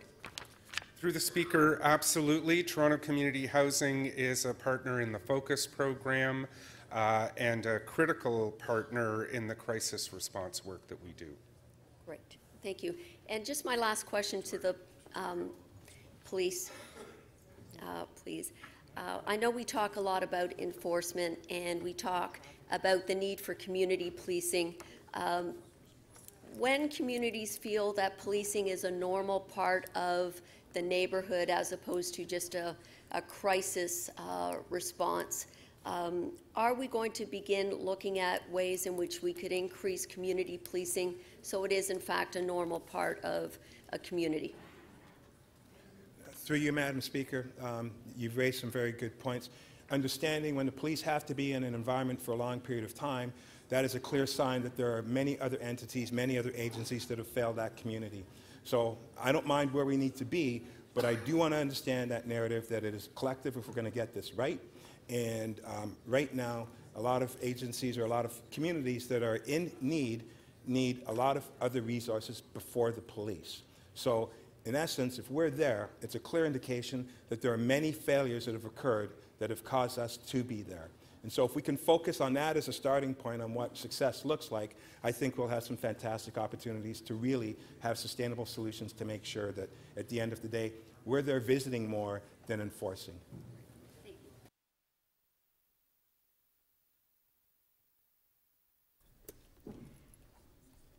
Thank you. Councillor Wong Tam. Thank you very much, Madam Speaker, and through you to the Chief of Police. In 2012, the Harper government dismantled the long gun registry and intentionally destroyed its data. And since then, I think we've seen an influx of a number of handguns, assault rifles, as well as semi-automatics. Is this correct? I have, through you, Madam Speaker, I'm very cautious when I want to start to criticize government and law. I have to stay nonpartisan. Whatever the law is what I will respect and I will deal with. I can tell you there are a whole host of reasons that are the causes as to why firearms are being here. More importantly, from my lens, why people are motivated enough to use them in a city of 2.8 million. And so whatever resources we can allocate to assist that particular issue from a grassroots perspective, I think will provide better solutions. I appreciate that very carefully worded answer. If I may, I'm just going to ask a little bit, since we're talking about guns, and I think you can't talk about guns and gun violence. I prefer not to use the word gunplay, but we can't talk about that right now without talking about gun control. And in Canada, the gun control laws have been dramatically eroded since 2012. The new Liberal government has put forth a bill called Bill C-71, which specifically tries to tighten and re-strengthen the gun control laws that have been eroded. Are you aware of that? When we talk about gun control, we're talking about law-abiding citizens that have respect for the law and utilizing firearms in accordance with law. That's not my issue. My issue are those members of the community that use guns for a business process, that are willing to shoot other people with no regard for community, no regard for environment, no regard for anything but that situation at hand. So I want to make sure that I'm very clear when I delineate the two, because that control piece has limited factor on the issues that I have to deal with as Toronto Police Service Chief. Thank you very much, Chief. That's a so will stricter gun control in Canada help us eliminate the number of guns on the streets? If we had stronger background checks, making sure that people with a history of perhaps violence and mental health and domestic violence do not obtain long guns, assault rifles, semi-automatics, and handguns, do you think that will eliminate some of the gun violence that we're seeing? Again, through you, Madam Speaker, my issue, my concern, and what I see is if a person is motivated enough to want to use a firearm, they're going to access it, whether or not there are controls or no controls. And that is what my key and critical issue is right now. The firearms are coming in, not just through borders, but through other entities as well. And if we're going to think big and if we're going to think global, with technology today, with the advancement of technology today, it is going to be nothing to be able to create a 3D printer gun that can be utilized. And so, disregard for the borders, access to a firearm for a person that is motivated to want to use a firearm will become easier as every minute passes in our society today. Okay, thank you very much for those interesting answers. With respect to Shot Spotter, do you have any concerns do you share the concerns that were raised by the Canadian Civil Liberties Association, specifically that certain communities will become over-policed, over-surveillance, and that perhaps there could be some constitutional infringements there? Through you again, Madam Speaker, I want to be cautious in the language that I use. I've dealt with many mothers that live in these neighborhoods that have concerns about their kids playing in playgrounds and being subjected to crossfire or firearms. When we use the technology, I'm concerned not about the tool, but how the tool is used. And I want to be very careful, and I want the public to know that this is not about surveying community. That was not the intention, nor will we be doing it for that. Whether we like it or not, there is gunplay in the city, and we can, through intelligence-led components, we can identify the areas of the city that have high rate of gunplay or gunfire. This instrument is used to measure the bang, the blast. Thank you very much. If I can just redirect that same question to the team on my right-hand side. Do you share any of the concerns of the Canadian Civil Liberties Association about this particular technology, spot shooter, and that perhaps that it could be viewed as over-policing certain communities and perhaps impending on constitutional rights? Last question. Through the Speaker, we have not reviewed this technology in that frame. It's a question I think I would defer to Toronto Police Service on. No. Thank you. Councillor DeGiorgio. Excuse me. Thank you, Madam Speaker. So my first question is to the Chief. Mr. Saunders, in the context of comparing urban cities, apples to apples, and the fact that, and I agree with you, our numbers are good. Is it fair to say that the tools that some urban cities have relative to us, the City of Toronto, are somewhat different? By that I mean they may very well have a package of prevention programs like ours, as effective as ours, but on the enforcement end, as deterrents, because I always have to look at what existing deterrents are of assistance to us in enforcing, or at least in making our prevention programs even more effective. So what are the deterrents? What are the penalties that basically someone has to deal with if he actually uses a firearm? Forget about access to a firearm, getting a gun, and he's carrying a gun. But when he actually uses the gun, what are the deterrents or the penalties in place? And who's it controlled by? Through you, Madam Speaker, the deterrent factor is there, but I think we need to be better aligned. And so what mechanisms we can put in place to have and encourage that alignment is going to be necessary. There are some noticeable gaps right now, and I think that strategically, if we have the opportunity of being in the right room with the right entities, we can collectively have the right decisions. I agree with you in the sense that, you know, crime is not necessarily crime. Certain crimes, there are deterrent factors that we can do from a diversion piece and help improve on decision-making processes. But as I've stated before, it's a different stratosphere when A shoots B. And I do think that there needs to be a different level. There needs to be a deterrent factor, but that deterrent factor also has to come and accompany with what can we do from that rehabilitation piece, because if we don't look at everything with equal ownership, we're not going to succeed. Agreed, but in the context of rehabilitating someone, a huge factor in that process is the mindset that someone comes out of, or when they are being rehabilitated. Let's suppose the guy's incarcerated for 5 years, as opposed to 10 years.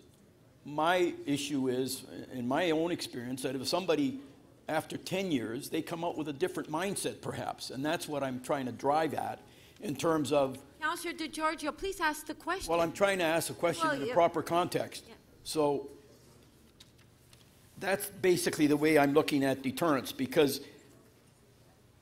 So would you agree with me that we have to look at, because we're dealing with something that doesn't seem to go away? I mean, I had a shooting yesterday afternoon in my area. They don't go away, and I deal with a lot of them.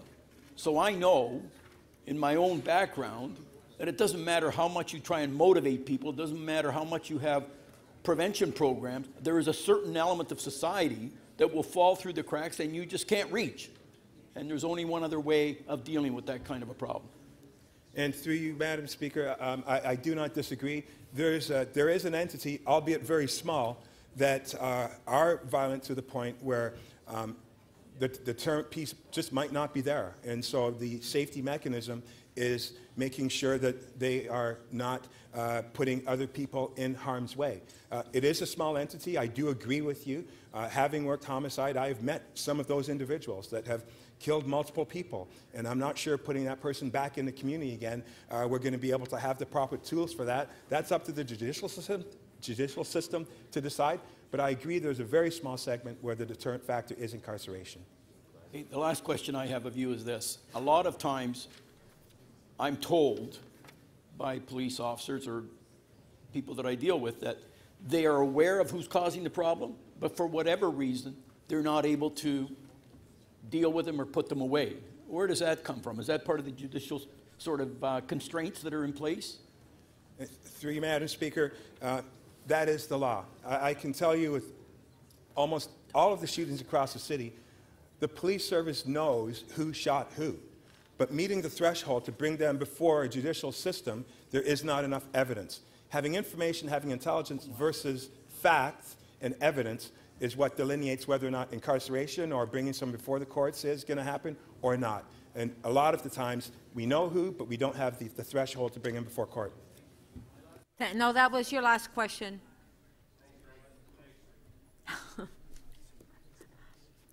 Councillor Campbell. I'm up already. Oh, okay. Thank you, Madam Speaker. I thought I was farther down the list. Okay, so a couple questions for the Chief of Police. It said that there are 200 extra officers on the street, but are these really extra officers, or are these officers from the existing force that are working overtime? Through you, Madam Speaker, these are officers that are working overtime. Okay. Do you feel that your officers are adequately equipped to do the on-the-street investigations? I mean, I recognize that there's more than one solution to the problem. It's a complex problem with many facets required to address.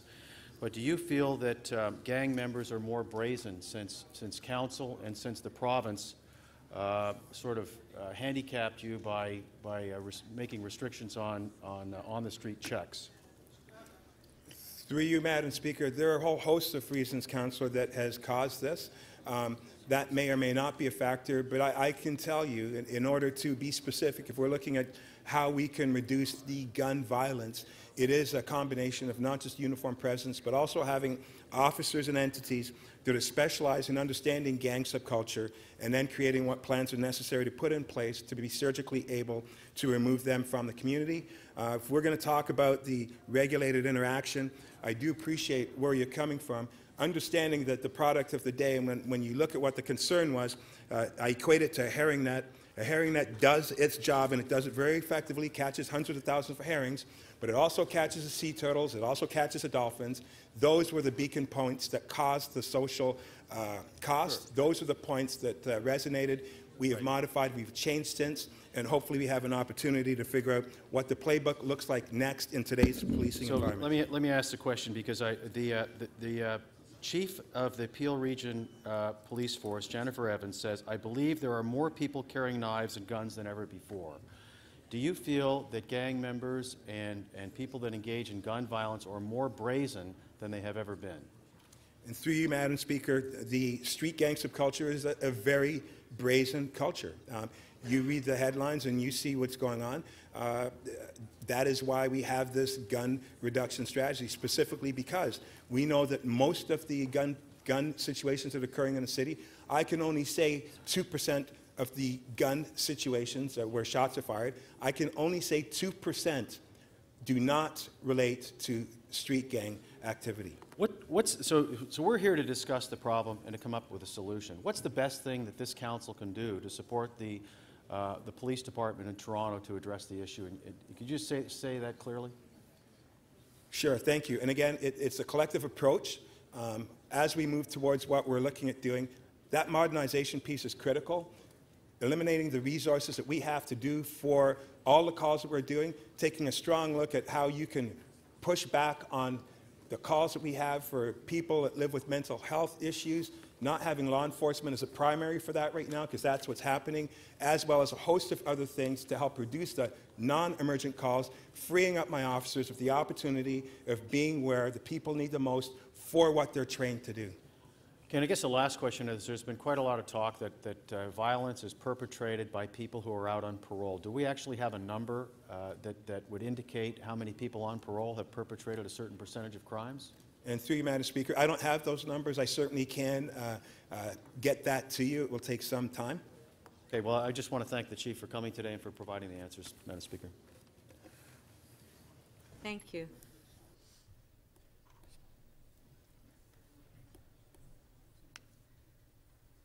Councillor Layton. Yes, thank you very much, Madam Speaker, for the opportunity, and thank you to the police chief for being here today. My questions mostly are around this shot spotter technology, because there's very little information in the report itself, and it seems to have just been walked on as an item at the Police Services Board, and that concerns me a little bit. But there's very little on it in the report. So how does it work? If you could explain it to me in under a minute, because I'll only have 5 questions that way. Thank you, and I agree with you, and there is a concern because of the exigent manner in which it's made itself here. One of the things that I'll definitely do is make sure that there is more awareness to the public so they can be familiar with the technology. It's technology that understands blast and delineates whether the blast is a firearm or not. Has a high percentage of identifying firearm situations when a gun is shot. It triangulates and locates the spot within a couple of feet as to where that shot was fired. So now we're not dependent on whether or not people are going to make the phone call. And really, by the time that phone call makes it to the frontline people in today's environment, you're looking at about a minute and a half. So the difference between getting that information in a minute and a half versus a few seconds provides an opportunity for us to be in that location, to see exactly who is in that area and make determinations based on probable cause on what our actions are going to be. It does not intercept conversations. It truncates that information, and it's captured, and we don't survey it. It only deploys whenever a gunshot occurs. So it doesn't continuously stay on. It's only activated during a blast. So doesn't it have to constantly stay on, or else then it wouldn't pick up the blast, right? So it's on, and it just keeps the recording of 2 seconds before. That it couldn't initiate at the blast, because then you wouldn't have the time before, right?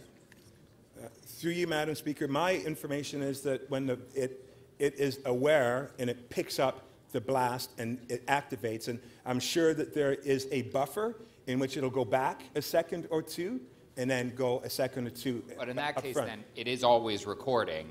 It just kind of deletes the back data as it moves forward in time without hearing a blast. Through you, Madam Speaker, I can't be concrete, and I don't want to commit to that, but that sounds healthier as to the explanation behind it. And I'm having trouble finding that on their website about how this exactly works, how they don't collect other information. I'm also finding it difficult about who owns the data at the end of the day. Do you know if it's the City of Toronto or ShotSpotter that actually owns the data that we produce? And again, through you, Madam Speaker, we are responsible and accountable for it, so I'm going to suggest that it is going to be Toronto Police Service, understanding and recognizing MFIPA and FIPA and all those other legal aspects of information when it comes to public domain. And so as we move forward, that messaging piece and that familiarity and understanding is obviously necessary for us to get that message across to help eliminate any issues or concerns that the community may have. So in this Forbes magazine article that Councillor Mahavik circulated, I think everyone should really take a read of this. I think it is important that we at least understand where some questions are being asked. They look at these, there's a high rate of false calls or false indications. I don't know what to call it, but there seems to be a high rate of false identification of gunshots. Is there data to suggest, is it, like it outlines 30 to 70%. I can imagine that's going to make your officers pretty difficult if it's towards the 70%, but if it's down towards 30, might be a bit more efficient.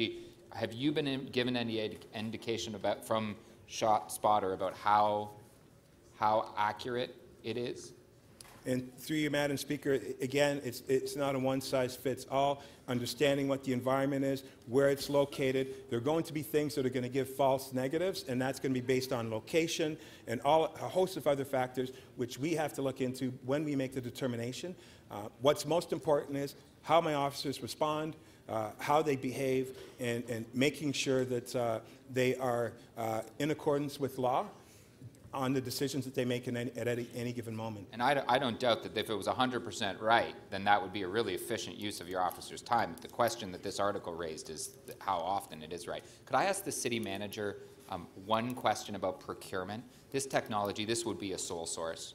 How long does it take to procure a sole source technology like this? What would the time lag be in us if we approved it today and us actually having an agreement signed with this company? So through the speaker, a sole source generally goes much quicker than a regular competitive bid process. However, we would have to take time to negotiate the terms of the operating agreements, because there are costs not only with the price of buying the technology, but how we maintain and operate it in the future. I would think that normally those types of agreements would take a few weeks to negotiate, but we understand the importance of this, and we would move as quickly as possible. Thank you. Yep, thank you, Councillor Layton. Next on the speakers list is Councillor Mihevc. You have 5 minutes. Yes, thank you. I'm going to focus on the funding, understanding that the funding tells you how you're going more than the words that precede it. So first to SDFA. As I understand it, there's $30 million that is being earmarked over the next 6 years. How much of that is this is for your side of the equation? Is that fair, Mr. Berlinger? Through the speaker, the 30 million request is related to prevention and intervention activities. My question was, is it $30 million over 6 years? Correct. And how much of that is city tax-based, city funded, and how much of it is a very simple request of other orders of government? What's our skin in the game? At this moment, the recommendations in this report, it is entirely funded by others. And what indication do you have that we'll get that money? Or do you have any?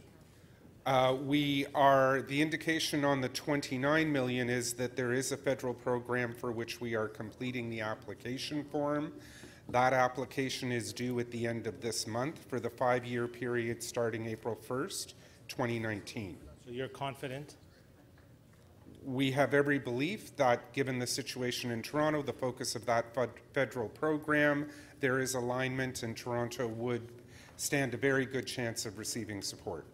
Okay, thank you very much. On the policing side or the enforcement side of things, I'm looking at these sheets here, Mr. Police Chief, and I'm just wondering because there seems to be different numbers here. So Shot Spotter, word title, seems like at one point it says the capital investment for 5 square kilometers is $660,000, and then in another section it says $690K per square mile per year, and only a $10,000 US per square one-time service initiation fee. So can I ask this? And then the operating costs, one place it says $10,000, another place it says $600,000. So what is the capital cost? You're looking at 5 square miles. That's your first, just so to be clear on that, 5 square miles? Correct. And what's the capital cost? So I don't have the pink sheets in front of me, but my understanding is that the capital cost one time is $660,000. For all 5 square kilometers? 5 square miles. And then there's an annual operating cost of $600,000. So in year one, we added that operating cost to the capital cost, so for a total cost of 1.2. And then from ongoing, you would have to pay $600,000 a year to maintain that product for those 5 square miles. I see. Okay, and just so I'm clear as well, on the next item, So that's new money, one-time money, and then that will be added to your base in upcoming years. Is that the suggestion here? Certainly, we're going to pursue other levels of government funding for this as well. But if that doesn't transpire, then certainly we would put that in our budget for 2019. Okay, and the $2.7 million, you are going to actually, you already are using that overtime money, and that's already within your budget. You're using existing budget. You're not asking for new money there. My understanding is that we've identified an additional cost that we're going to require to run this program during the summer for 8 weeks.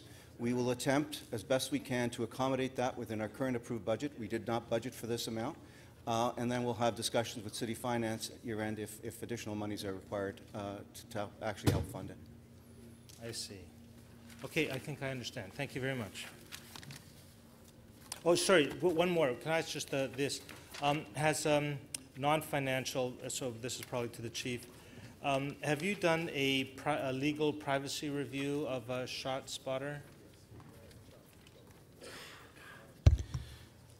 Through you, Mr. Speaker, I have spoken with other chiefs and addressed some of the issues and concerns, one of them being the privacy issue. With respect to what's going to be happening in Toronto, working with the board and ensuring that we meet all of the requirements that satisfies the board, and I know that they'll be looking at that oversight piece very aggressively so that we get it right. So right now you don't have a privacy review. There's no document that says that you've reviewed it. That's correct. Effectiveness review. The Forbes article that I distributed that's your last indicated 30 to 70% misread. Have you done an effectiveness review of ShotSpotter or third party? Has your department done it, or your police? Through you, Mr. Speaker, I have had many conversations with experts in policing, and I certainly would not be bringing a defective product here into the City of Toronto. The information I've received that this is a reliable technology. Can it improve? As with everything, absolutely. Is it a tool that will enhance the situation that we have right now in conjunction with the frontline resources, in conjunction with the members of the community that do make those phone calls? Absolutely. Hey, great. That was your last Thank question. you very much. Thank you, Councillor Mihevc. Next two people to question is we have Councillor Kelly, if he's here, and Councillor Burnside after Councillor Kelly, followed by Councillor Nunziata. Councillor Kelly, we'll get him, perhaps Councillor Burnside, are you ready to ask questions? Thank you. Through you to the Chief of Police.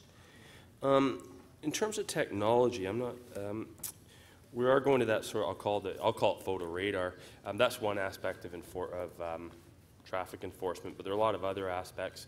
We're looking at increasing. One of the concerns here is that we need more police on the street, fighting gun crime or otherwise. Is there would technology on the traffic end of things free up more officers, your existing complement, to do some of the community policing that you're talking about?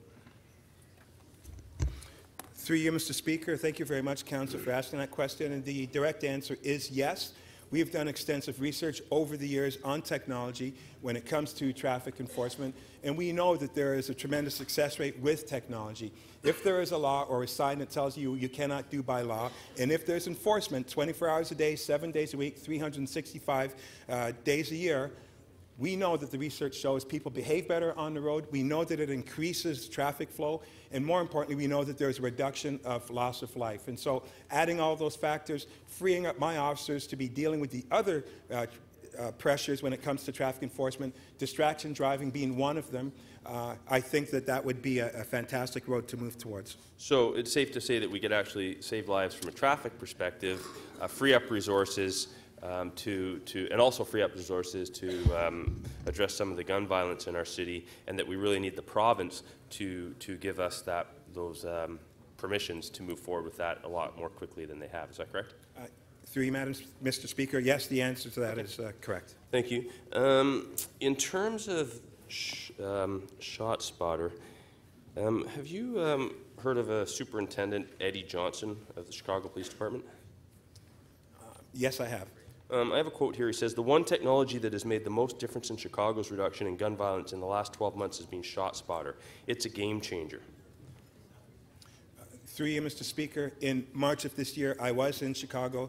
I had the opportunity specifically to look at what their gun violence reduction plan was, and he personally took me through the system and some of the mechanisms that were put in place to assist in the reduction. He has shown me how it works. He's shown me its effectiveness, and I'm satisfied using this equipment will assist us in keeping our communities even safer. Okay, thank you. And my sense, and it's really kind of a yes or no, hopefully a yes or no answer. You can answer as you please, of course. My sense is that when there's an issue, whether it's mental health issues or not necessarily direct police issues, but when government doesn't know what to do, we just sort of leave it up to the police to handle it. And that there's sort of a piling on and greater responsibility for things that you may not even be equipped to handle. Would you agree? Through you, Mr. Speaker, absolutely. Case in point, when we talk about the calls that we have when dealing with people that live with mental health issues, that number has increased every single year. I've never seen it gone down. We're at over 27,000 last year, and that is going to continue to grow. And if you think that law enforcement is the first solution for people that live with mental health... Excuse me, Mr. Speaker, I'm having a hard time hearing the answers, and I think these are actually important questions. Maybe it's just me that thinks they are, but... Okay, Councillor Burnside, it's a good point, and I've put your time on hold. Thank you. Members of council, if we could just keep the noise down and let the police chief and the councillor ask questions and give information as council. Thank you. So that is one of our biggest failures, when law enforcement is used as the first tool or instrument to deal with people that live with mental health issues. So you're absolutely correct on that, sir, where we are the de facto answer to everything. Okay, I have two questions, so I have to be quick. Two more questions. We've asked your service to transform, the Transformational Task Force. Do you feel that the city and other agencies have been moving as quickly as you need them to keep up with the changes that you're trying to enact? And through you, Mr. Speaker, it was a learning process. We're moving in the right direction now, and I'm excited at the opportunities that lie ahead, in which now that we've got better alignment, we can move even quicker to what success looks like. Okay, and this is probably the most important question to me, and it's sort of a two-part. Would you agree that the indicator of gun violence is actually the number of shootings as opposed to the number of deaths? Through you, Mr. Speaker, I can tell you the number of shootings is a lot more subjective than the number of people that have been shot.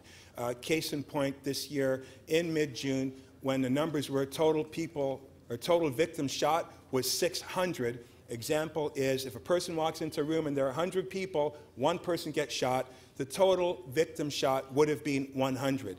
The reality is the actual victim that was shot would be one. So understanding the statistics are important. I've put the information out in raw data, and that has its complications, although we're trying to be more transparent with the information that we give out, because it's an opportunity to have conversations without us scoping that information.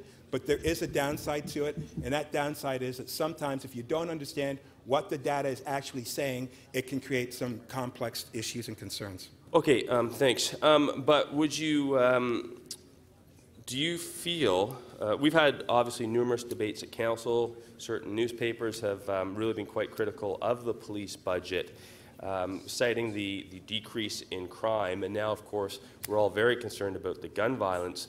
Do you feel that maybe we've sort of missed what's going on? Since the year of the gun, I believe there were about half the number of shootings that there are now, and that number was just 2005, 15 years ago, and that number has been steadily increasing. Do you think that council may have maybe looking in the wrong spots when we were making some of our decisions?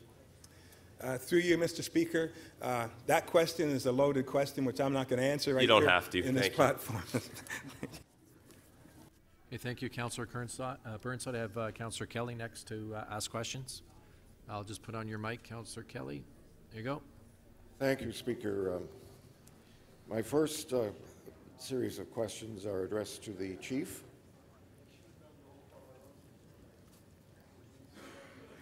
Chief, and I apologize if these questions have been asked previously and you've answered them as well, but I haven't always been in the room for the last little while. I've been receiving visitors to City Hall.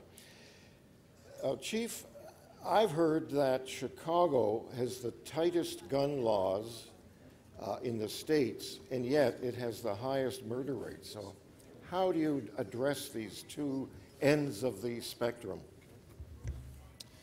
Through you, Mr. Speaker, I'm not sure whether or not that is in fact correct.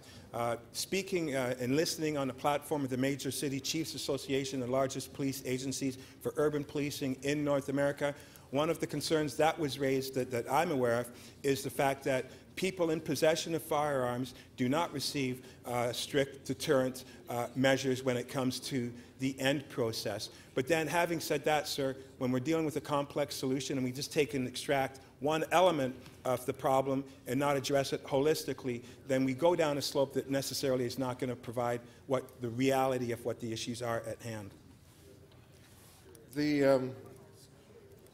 In the States, one of the major issues is the request for background checks. We do that, don't we, in Toronto or in Canada? Through you, Mr. Speaker, yes, we do. And what do we do with, if we did that, is that information passed on to the local police services? Through you, Mr. Speaker, there have been added pressures in recent past which talks about the importance of respect of privacy. I can tell you the information that was shared in the past is not shared as much, understanding that the registry piece is a federal entity, we are municipal, and so we don't capture that information at the same time. But having said that, the registry issue usually is aligned with lawful gun owners. My bigger concern, Councillor, are those that are motivated to use guns in the city unlawfully. And registry or no registry, there's so many access points right now to obtaining a firearm, and that is my bigger concern collectively. What would be your guess on the origin of the guns that are used here in Toronto? What percentage would be, when you investigate this, what percentage of the guns would be legal or legitimate, came through the background check system, and what would be the percentage of illegal guns? And through you, Mr. Speaker, again, when we talk about crime guns, the numbers are 50% are domestically put in the market. Origin, where they were made, manufactured, it is safe to say that over 300 million firearms are in the United States right now. We're the northern border. It would be safe to say that the origin would most likely be from our counterparts south of us. So you could have all the safety requirements in place to tightly and accurately control the use of firearms in Toronto, and in the end, if the bulk of the arms that are being used are coming in illegally, it doesn't make a difference. Is that too crude, too simple a response? Through you, Mr. Speaker, it is far too complex to I think, simplify it that way. But I think we're on the same page when we say right now there is an issue with access to firearms within the criminal subculture, and more importantly, firearms are being used on quite a high frequency within the City of Toronto. Speaker, I have one more question, and that's of Chris Brillinger. Certainly, go ahead. Thank you, Chief. Chris, in the readings that I've done, I've noticed that there's an organization called Cure Violence that works with gangs in the States. Are you aware of them? I'm not aware of that specific project, Councillor. Can I bring that to your attention? Yes. And there's something called the Fast Track Initiative in the States. Are you aware of that? Again, not of that specific initiative. Yeah, I bring that to your attention because both have proven to be successful. Absolutely. Thank you, Speaker, for the extra time. Thank you, Councillor Kelly. Next on our questions list is Councillor Nunziata, followed by Councillor Thompson and Councillor Karagianis. Go ahead, Councillor Nunziata.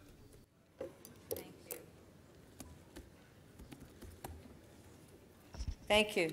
So I have three questions. One for Chris first. So Chris, I know there are a number of agencies that the city is giving funding to mostly youth groups. And have you been reviewing the agencies and as far as the programming that they're providing for the community, and if there's any duplication at all? Through the Speaker, yes, in any allocations to community agencies, we certainly look at collaboration and coordination between partners. We also evaluate in terms of the outputs for any allocation. So will you be looking now any future funding on some of these agencies, in fact, where they're all in one community, if there is in fact duplication, and looking at maybe amalgamating some of these agencies and services? Any evidence of duplication we would address through allocations and our funding agreements. We don't generally have the ability to require amalgamations. Where it makes sense, we might encourage agency partners to undertake that kind of conversation. Okay, thank you. Toronto Housing, can you tell me in some of the buildings, and you know who they are, which buildings they are, where we have a lot of guns and violence, and a lot of the criminals are living in Toronto Housing. What sort of security? Are you increasing security in these particular buildings? Because we are aware where they are. Through you, Mr. Speaker, as I have mentioned previously, one of our challenges is the number of staff that we have on the road at any given point in time through our special constables. What we have done is internally we have found operational efficiencies that we have redirected to frontline services. So just over the course of the year, we've added 18 additional special constables, and the request that you have before you today is to allow us to expand the pilots that we have started in 2 communities to 10 additional communities so we can have greater presence. And those communities are? The 2 that we currently have pilots in are the broader Dan Harrison community and the Strathmore area. And the other 10 that we're looking to expand to are the ones that we've identified as our top priority areas based on incidents. I don't have the list right in front of me right now. Okay, so I did a ride-along Saturday night with the police, and we went to one of our Toronto Housing buildings. It was around 2 in the morning, and the front door was wide open, and people were walking in and out. They were sleeping in the lobby, and just it was a free-for-all. So in some of these buildings, I think that we need to focus on these buildings where we know, in fact, there's a lot of criminal activities and a lot of guns. So I will speak to you on that. To the chief, so the CCTV cameras, do we know or can we request where these cameras would be located? Through you, Mr. Speaker. It's all hands on deck, so we're willing to listen to anyone that has information for us. At the end of the day, we have to be strategic. It has to be intelligence-led. If you can add to the picture to enhance that template, we would certainly listen. We'd certainly work with you to figure out what the constituents are asking for and why they need it. And if it aligns with what we're looking for, we'd be more than willing to help in that regard. And at the same time, is there an opportunity to work in some of these areas where we have BIAs and businesses that are more than willing to contribute financially to install some of these cameras on the main street? And through you again, Mr. Speaker, absolutely. When we talk about the importance of partnerships to enhance community safety, this too is another opportunity for us to continue that conversation. And if other entities, public and private sector, have opportunities to help keep communities safe, then I would strongly encourage it. And we'd be willing to work with those entities that want to help keep their areas safer. Okay. And Chief, you will remember, this was when you were deputy, there was a report that came to the Police Services Board at the time on certain Toronto housing buildings, and there was a report that actually was approved by the board, by TCHC, and as well as the city on the number of criminal activities in and around Toronto housing. I don't know what happened to that report, but is there any way that we can get a list of all the guns that have been seized in Toronto housing buildings? Would you be able to itemize that? Through you, Mr. Speaker, I can say that it would be a very daunting task for us to start doing that and start to geographically and address place weapons and to create a package. I can tell you, though, I've got a strong, healthy working relationship with TCHC. We've been working in partnership to figure out how we can utilize our resources to have maximum results. I'm looking forward to further opportunities for further discussions to enhance even more as we go through the next 8 weeks and see how we can build from there. Okay, thank you. Thank you, Councillor Nunziata. Next to question staff is Councillor Thompson. Thank you very much, Deputy Speaker. Through you to the Chief of Police. When they did that Chief, gun how range. is modernization working for you? Through you, Mr. Speaker, and thank you for asking that question, Councillor. Right from the start, never said it was going to be a straight line, and that too is happening right now. I can tell you I like the way in which it's going, which is why I've invested in it. I think people are starting to understand the process a little bit better. Once people get off the numbers game and look at what we're trying to do, understand that it is community-centric led. The cornerstone of this whole process was police and community. All of the research that was done across the city, I think that we're moving in the right direction, sir, and I'm looking forward to more opportunities working with council and other agencies to get this right. Thank you. Now, the famous business guru, Professor Peter Drucker, talks about the issue around culture, eating strategy, and such. My question then to you, Chief, is, given that concept, and I think it to be a true concept, how are you finding, and I know what you've just said to us about modernization, how are you finding the acceptance of this strategy of yours? And I ask you this question because I'm told by some in your service that when push comes to shove and people are told to do things, they're either going on sick leave, some are actually leaving, and are unwilling to actually cooperate and work with you. So could you perhaps help us to understand how does what strategy are you putting in place to affect the change in the actual culture to accept modernization? Through you, Mr. Speaker, when we talk about culture, Councillor, with all due respect, if we're going to get it right, culture takes time. There is no magic pill that you're going to take and say, voila, all is better. When we talk about policing culture in particular, when we look at some of the issues and concerns that were a turning point in what we do, for example, cameras in the booking halls, cameras in the vehicles, the vehement pushback, the vehement conversations, the vehement concerns, but now it is cultural. Now people understand that this is moving in the right direction because it's the right thing. I'm yet to find anybody that can tell me that we are doing more things that we should not be doing. Excellent. So right from the start, what's in it for me? When they understand the full plan, they get it, and they're willing to work with me. I do have some that don't, and I can appreciate that, but I can tell you, sir, it is turning, it is going to take time, but culture is defined when behavior becomes instinctive of what we're asking of. Thank you. I know you answered this question a little bit earlier about shift scheduling and so on, two-man cars and so on. Having been around for a bit, it seems to me we're always talking about it or putting together a committee to address it. Where are we, as you pointed out, that the association is actually working with you now? And the question is, how will that actually help you in terms of your deployment if you're able to change this shift scheduling issue?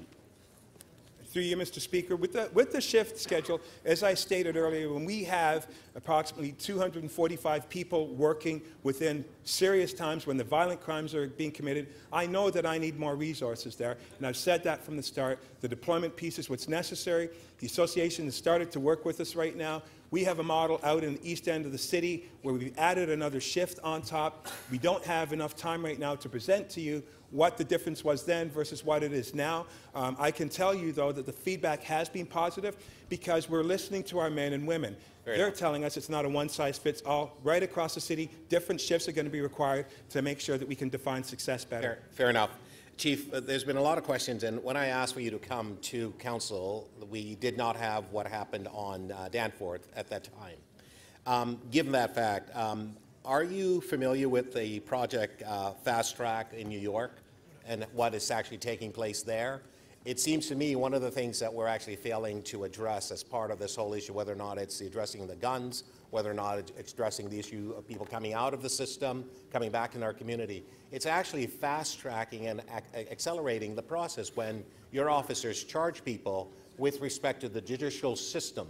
what is the role of the judicial system in assisting you and your officers in assisting our community in terms of fast-tracking and dealing with some of the offenders? How do you see that relationship? Through you, Madam Speaker, I'm not familiar with the fast track. I think I've got a bit of an understanding of it, and so accelerating those things that affect community pressures. Amongst other things. Yeah. But we have to be harmonious on that. I think that one of the issues or one of the gaps that we have right now is the judicial system isn't necessarily having a fulsome understanding of some of the impacts some of the decisions are having with specific communities. And so on our way forward, we're looking at having a community lens in that process, sir, from start to finish, so that there is a fulsome aspect of what's going on as it deals with the community safety factor when it comes to decisions for the judicial system to make the right answer. Francis, one final question. Well, just one final one. Just Chief, through you, Madam Speaker. Some in the community have made certain comments with respect to feeling that they're oppressed with respect to policing, and at the same time feeling that they're inadequate in terms of policing. How do we sort of, extrapolate and try to have a sense of balance? Because you need the community to cooperate, and if they don't feel that they can cooperate because they feel oppressed by policing, and at the same time they feel inadequate because of the number of people, for example, of color are being shot and so on, and don't feel that the solve rate is high and they're not being helped. How do you address that as part of a strategy? Thank you, Speaker. Through you, Madam Speaker, I want to be very clear, sir. The community is helping. The vast majority of people are helping. And that's the reason why I can tell you that we have an understanding of what's going on across the city. We know names, we know people when it comes to who is shooting who and why they're doing it. So that's because the community plays an intricate factor. But going to the next threshold, which is giving us evidence to bring them before the court system, is a much more complex issue. So delineating the two with time and with legitimacy, and if there are going to be changes, for example, if someone is using firearms in a community and they're apprehended on a Monday, and by Wednesday they're seeing them again, the community loses legitimacy with the process. And so that becomes complex. We're working on it collectively to make sure we have the right solutions on it. Go ahead, sir.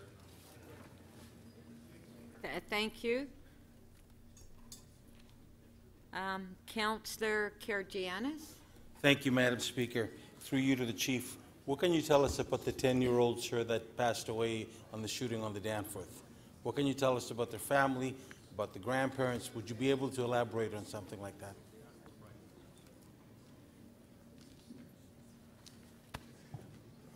Through you, Madam Speaker, I can't get into that right now, sir, for legal reasons. What I can say that the situation, as everybody knows, is incredibly tragic. I can say that there has been a tremendous amount of cooperative work and collaboration. Would you be able to tell us, sir, that the parents were living 2 houses apart before they met and they got married? Would you be able to tell us that? I don't think that, Councillor, I don't think that the Chief would know that. Well, if he doesn't, who does, Madam Speaker? Okay, point of order. Put my time on hold. Councillor Dissett. Thank you, Madam Speaker. Before us today is a report on combating gun violence. I do not feel at this point in time it is appropriate for anyone to ask the Chief or anyone for the identification of a child whose family at this point has not wanted to identify. I think it is inappropriate, and I think we should stay on topic. Thank you. Madam Speaker, my questions to the Chief was because I've known the parents. Well, Councillor, that's not Madam Speaker, they live in my ward. Just give me some latitude. No, just really Councillor, give me some latitude. I'm sorry, it's inappropriate. Whose responsibility the would... Chief cannot answer that question, please. Through you to the Chief. Chief, if something does something wrong at work and they don't perform, we usually ask them to leave the premises. If one of your officers does not perform their duties, you reprimand them, or if somebody speaks out of turn, you let them go. Would I be correct in that? Through you, Madam Speaker, there is a disciplinary process. There is an internal, external process when it comes to conduct of the men and women. Anytime there is a conduct issue that's raised, it is fully investigated either by my men and women from professional standards or by the external arm's length entities that exist in today's environment in Ontario. Is it our collective responsibility, this council and yours, to make sure that our citizens arrive home safe at night? Through you, Madam Speaker, yes. is it also our responsibility that if you ask for resources and we don't give it to you, that we failed you? Through you, Madam Speaker, a little bit oversimplified. I'm sure there are opportunities. I will take any resources you're going to give me and then some, and I will work with those resources that you give me and then some. But I would hope, as Chief, through my expertise when it comes to law enforcement, I'm given the opportunity to make those decisions on what resources need to be put where and why, and we can work collectively to enhance community safety. So the responsibility that our people get home safe at night then rests with you, and it also rests with us if we don't give you the resources that you need. Correct? Through you, Madam Speaker, it has to be collective if we're going to get it right. Thank you. Okay. Then whose responsibility is it that the 9-year-old or the 10-year-old did not get home at night? Okay, Councillor, please, can you just ask questions on what's before us, please? Yes, Madam Speaker, I am asking that Yes, responsibility. no, wait, because you're there was not. a gun at I'm play, sorry, you're and not. Please. I will allow the chief if he wants to answer that question.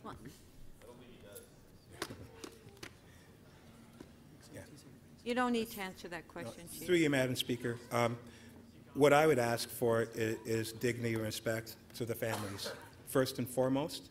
And by magnifying, I don't think that that's necessarily the best direction at this time. Thank you.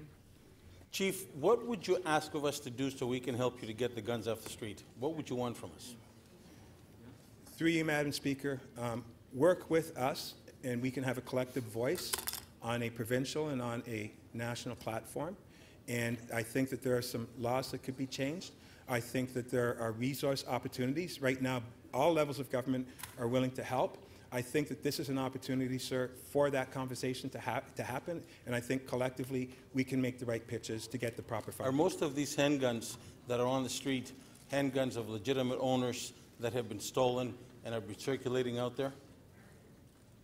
Through you, Madam Speaker, 50% of those firearms are lawful, have a lawful license to purchase, and a lot of them are purchasing and selling to the criminal element, 50%. Would you agree with me that a lot of these handguns that registered and regular gun owners have should not be locked at their house, but maybe in another location where it cannot be broken into?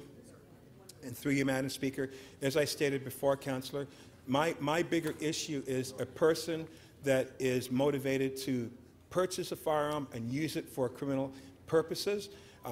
No matter what system we have that exists right now, those motivated people will have access to firearms through one means and another, and that's my pinpointed and my specific laser focus right now, because I think that will get the maximum results when it comes to enhancing community safety. Would you agree with me or disagree with me that we can ask the federal government the only people that should have handguns should be military and police officers, and those two entities only? Through you again, Madam Speaker, anyone that follows the laws and regulations and processes of obtaining firearms, as long as they're in compliance and they're lawful, I do not want to deny them that opportunity. But my issue again is whether or not those entities are using it for monetary gain by selling to the criminal element, and those that are using the firearms are my key issues, sir. Thank you. Councillor Fletcher. I just want to ask the city solicitor quickly. City council can't ban handguns or ban ammo, but we can ask the federal government to do that in our city and to ban the provincial government to ban ammunition sales in the city of Toronto. Is that right? For you, Madam Speaker, that is correct. Thank you very much. And I'm hoping to get a number of things asked for. In 2008, we had this very same debate. And on June 23rd, almost 10 years ago, or over 10 years ago, we passed a number of motions. And one of them, number 19, was City Council requests the Board of Directors of TCHC to report to the Executive Committee on the efforts being made to reduce the number of gun crimes within Toronto community housing. So I'm wondering if we might be able to be furnished a number of those reports over the 10 years when those reports have been made to the Executive Committee. I'll ask the City Manager if we might be able to get whatever reports have been made from Toronto Community Housing, and ask Toronto Community Housing if they could make those reports available as well, or if there are any, very specifically. on the efforts being made to reduce the number of gun crimes within Toronto Community Housing. That was a request from City Council. Would you undertake to find those reports and furnish them to City Council? I will undertake to do that. I know we had a working group and we had reported out, and there might be other reports, and I'll work with staff to locate those. Thank you very much. And then to Toronto Community Housing, can you tell me right now, do you track by hotspots in Toronto Community Housing throughout your portfolio? Through you, Madam Speaker, we do monitor the incidents and we track and we do report to our Board of Directors on those So how many hotspots have you told the Board of Directors that you have? In fact, the meeting that we have scheduled... Sorry, it's hard to hear. Could you speak up, please? Through you, Madam Speaker, in fact, the meeting that we have scheduled at the end of July has a report from us in terms of the activities that we are seeing and the measures that we're putting into place to the best of our ability to deter those incidents. I'm just asking if you call things hotspots and if you have a tracking of hotspots in your management team. We do track incidents and hotspots on the management team, yes. And can you tell me your meeting schedule with your operations divisions, Toronto Police Divisions and TCHC management? How often do they meet? We collaborate on a very regular basis with Toronto Police. In fact, when our team members are out there patrolling, generally speaking, they make contact with the police officers who are out in communities as well. So you don't have set meetings that you're required to attend, monthly or weekly? You don't have a schedule. Is there a schedule? We do not have a schedule, no. You don't have a schedule. I'll ask the police because I understand that there's supposed to be a schedule. In your divisions, do you have a schedule of meetings that you're expecting with your officers at a divisional level with Toronto Community Housing Management or CSU? Through you, Madam Speaker, we have regular meetings with regards to crime management team meetings. They are intelligence-led, and within that entity, we do have other entities, and the TCHC has attended them for the most part on a regular basis. Every division has different approaches in how it's looked after, but I can tell you that the relationship when it comes to the level of communication is stronger, and we're looking at opportunities on how to improve on that from an intelligence-led perspective. So they have hotspots. Do you have the same hotspots as they do? Simply, do you know if you have the same hotspots that they do? Through you, Madam Speaker, there are definitely going to be similarities, but every entity has different definitions, and so because of that, I'm not going to say that there's a complete alignment. And how many times have you met with the CEO of Toronto Community Housing in the last year? Several times. I can easily tell you that. Several times? 3? 2? I would say within the last 7 months, 5 times. Okay. Trespass orders, they are ones that are given to police. Do you have to get a trespass order from Toronto Community Housing in order to go on the property with somebody who shouldn't be there? You can't. Through you, Madam Speaker, there is a continuous relationship that we act as agents for TCHC. Correct. And how do you get that? I'll ask the CEO. Do you give out regular trespass orders to the police? And how are they renewed? And who knows enough to renew them? We do work with the police, and we do have trespass orders against certain individuals who access our properties, and we have deemed them to be... And when they run out, what do you do? Sorry? When they run out, what is your process to renew? I'm sorry, I don't have that level of detail. I could call on our Chief Special Constable to respond to that if you wish. Yes, I would like to know. Thank you, Speaker. Could you hold my time while I get my answer, because he has to come down? The question is, when the trespass order runs out, whose responsibility is it to renew? And how do they make that determination to renew? After Bill Anderson, Senior Director for Community Safety Unit. Through you, Madam Speaker. Annually, at the beginning of each year, I receive a list of the trespass order authorities. I review them, sign them, and return them to the Toronto Police Service.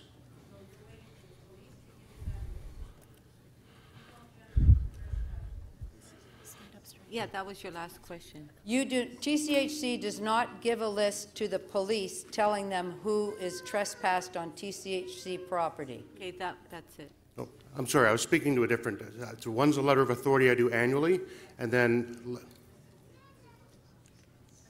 Very confusing because he's had to come down and maybe he wasn't listening to the question earlier and now he's can involved. you just repeat the question then? when there's a trespass order, and I understand the police are asked, given an order by TCHC, they'd like certain people trespassed, whose responsibility is it to renew that trespass order for Toronto Community Housing property? Toronto Community Housing or the police? Toronto Community Housing identifies a person trespassed from their property. The authority is given for action to be undertaken by Toronto Community Housing. And my question was, Speaker, when that expires, whose responsibility is it to renew? Okay, that was your last question. Toronto Community Housing's. Thank you. Okay. Councillor Kelly, is it you want to introduce someone? Yes, thank you, Speaker. I'd like to introduce to Council a number of people who were in the gallery. They're not here now. And I don't see them at this moment. So Okay, well, I will stand down. Tell us who they are. Maybe they'll come back. Okay, maybe they'll come back. Okay, Councillor Kelly? I see them standing up here. If they would just... Speaker, I want to introduce Kathy Lind, a prominent member of the Chinese media, if she would wave, and her son, Charson, and his father-in-law, who's visiting us from China. And the father-in-law is Dr. Yu Junyu. He has held the following offices: the mayor of Shenzhen, vice governor of Hunan province, the governor of Shanxi province, and party secretary of the Ministry of Culture. Welcome, sir, to Canada's most prominent city and the fourth largest city in North America. We're all delighted to have you with us. Thank you. Councillor Jamari. Thank you. I have two questions. Firstly, to the Chief of Police. I want to ask details about the Neighborhood Resources Officer program. If basically he believes, Speaker, that the program is working well, if it needs expansion, if he could give us some details. Through you, Madam Speaker, and thank you for asking that question. It's very complex, but very important, and it's necessary if we're going to get this right, if we're saying that our relationship needs to be community-centric at its grassroots. So what's happened is, working with Humber College, 3-year research that gave us some key identifiers on what success looks like, how we can build upon that. That helped us create the template for what the new neighborhood officer program is going to look like. If we're going to get this right, we can't just explode it right away. And I can also tell you my primary issue right now is reducing the frontline pressures. That has to get in check before we can expand. So first and foremost, community safety, officer safety has to be addressed while we still have neighborhood officers in play. We're starting with a control sample in October. That control sample is going to create the proper measuring tools to see that we've got it right, make the necessary tweaks that are going to be necessary so that as we go forward and as we expand, we can build upon those tweaked things that we have looked at. The vision and the mission is to expand the neighborhood officer program. We've got 143 neighborhoods. I want to prioritize on what neighborhoods need them the most if we're going to get this right. So it will be a build-out eventually as we move forward, identifying its importance from a community-centric perspective. But first and foremost, I want to ensure that the immediate issue, the urgent issues of frontline responders is satisfied before the massive build-out from that entity. Chief, you said it was a 3-year program? Through you, Madam Speaker, the new neighborhood officer program will be a 4-year commitment, and that was because we did multitudes of surveys, town halls, when we were doing the report, and Deputy Ewan has done more to further align what is necessary. And the community said they want 4 years. So when we put our officers in, they will be in for 4 years. The 3-year piece was extensive research that was done with Humber College that brought us to where we are now. Humber is going to be aligned with us throughout to ensure what the research shows is in fact accurate when we start to apply it. So, do you have a line item for the cost of this program? We don't have a line item for that yet. No, we do not have a line item because we're piloting right now. Oh, we're going to it's a start the pilot. pilot.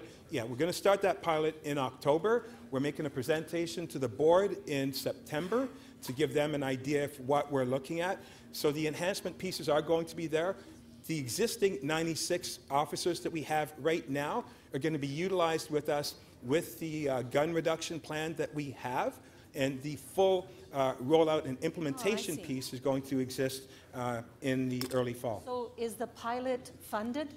Is it in your budget? The pilot has some funding with respect to this strategy that we have. Okay. Thank you. Thank you. That's fine. To Mr. Brillinger, you and I have worked for decades on this issue.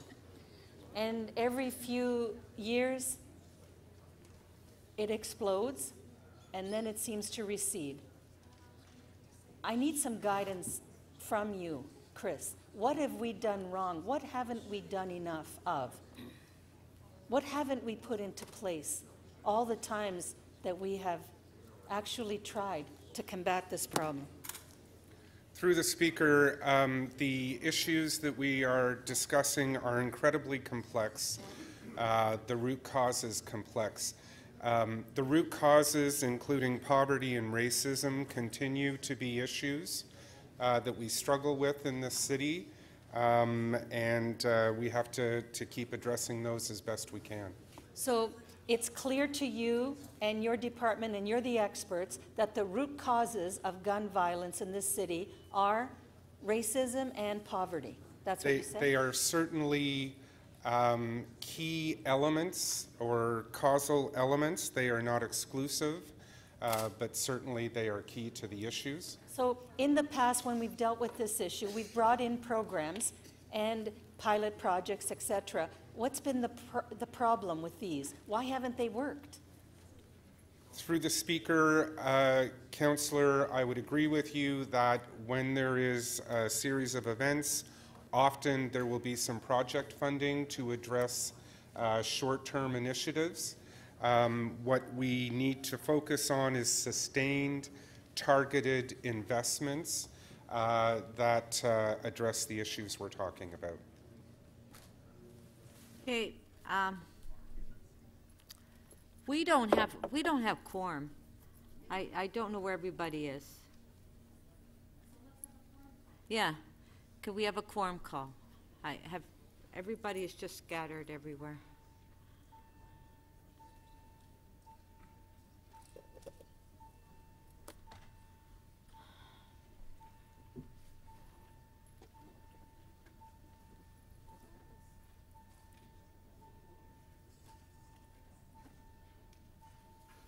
Members, please press your buttons to indicate your presence in the chamber. Thank you.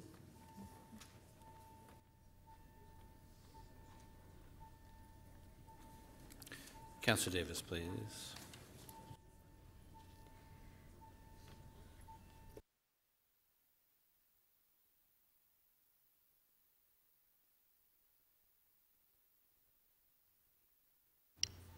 Councillor Bragadakis, when you're seated, please.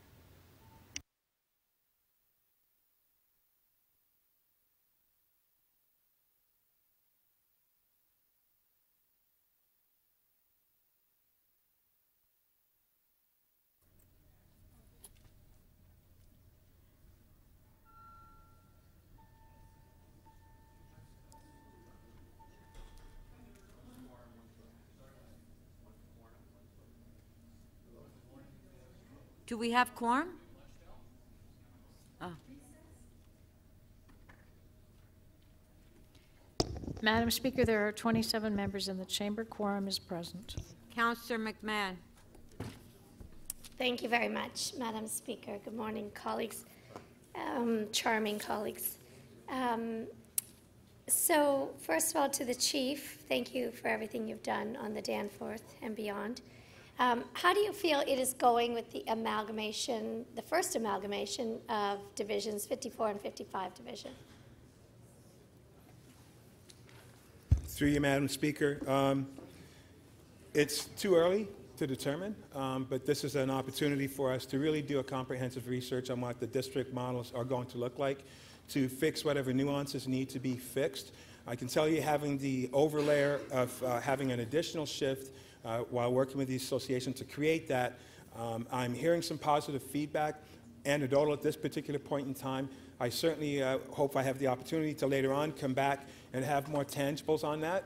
We are continuing to go forward, though, looking at other districts to see what we can do from a shift perspective, as well as connected officer, neighborhood officer, to get the proper alignment to see whether or not we are moving in the right direction.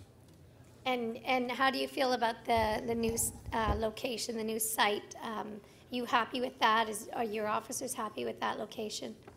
Through you, Madam Speaker, yes, we are, and thank you to the city for your work and working with us to pick a spot, not because it's a spot, but being surgical and specific, allowing public better opportunities to get to that location if needed, making it central to a deployment of the district. All of the right parts were put together to formulate that last piece, which is the location. And you feel the consultation for that was fulsome and extensive? Through you, Madam Speaker, yes, it was. And you know, not everybody was happy. I've been very, very clear. It's not the building of the buildings. It is the delivery model. It is the deployment that determines whether or not communities are going to be safe.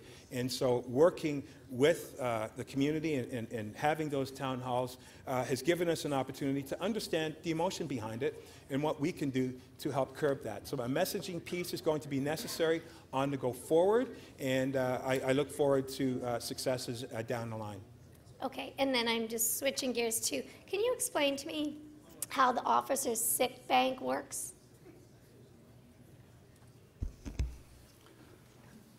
So under the collective agreement, previous collective agreement, people would accumulate sick credits and then be paid out once they separate from the service, depending on their years of service. That was for new employees in the last collective agreement, I believe, that the requirement was removed. So we are no longer obligated to pay sick pay gratuity to new employees when they separate down the line. And that's basically how it works. And about how much money would be spent each year on the sick bank?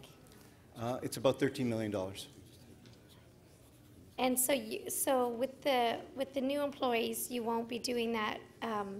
Is there a way to revisit this to see about reallocating those resources, reducing it, or rejigging it to reallocate the resources, the funding to other officers to deploy elsewhere?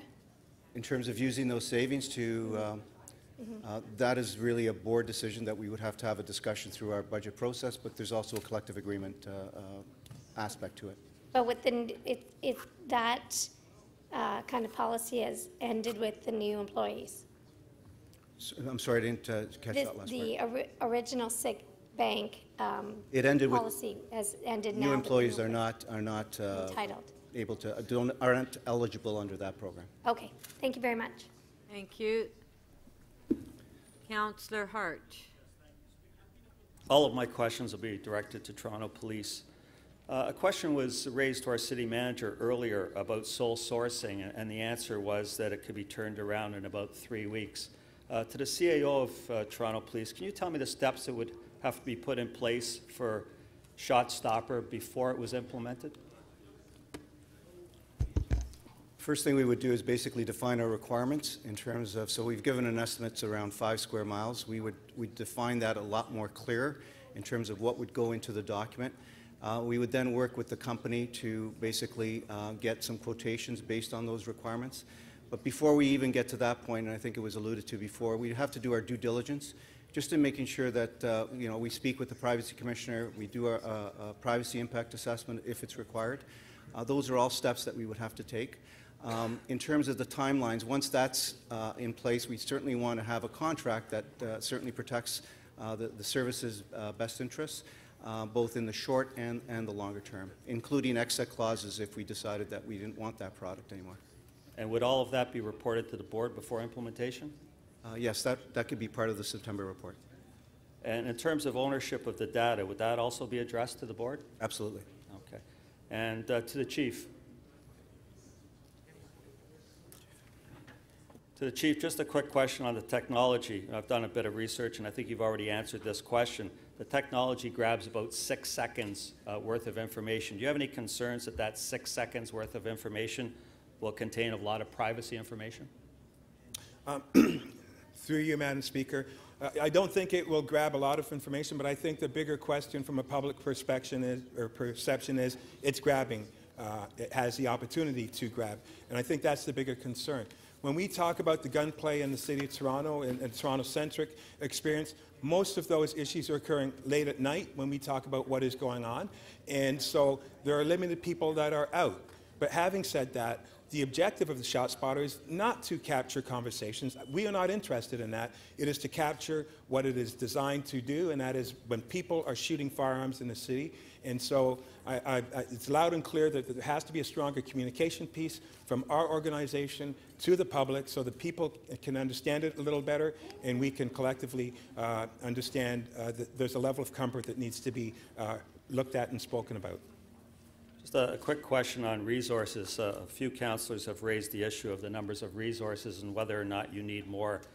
Could I summarize your comments and say, I think at first you need to know that your officers are doing the right things with the right people at the right times. And when I say that, the right things, you need to focus on those things that are priority and divest yourselves of those things that are not.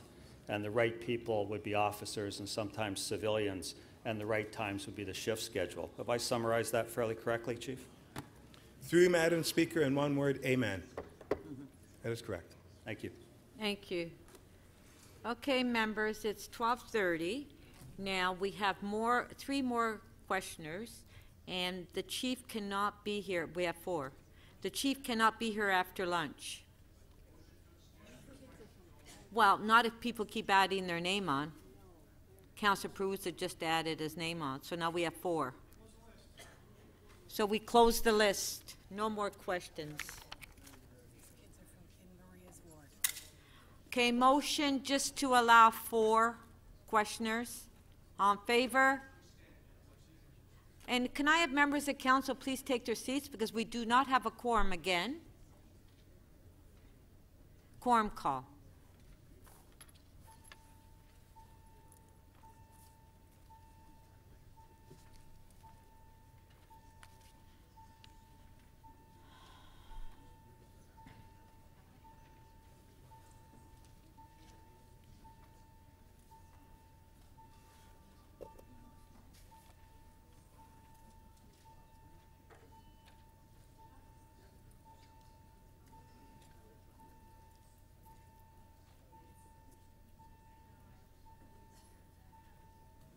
Councillor DeGiorgio, please. Councillor Mahevic, please.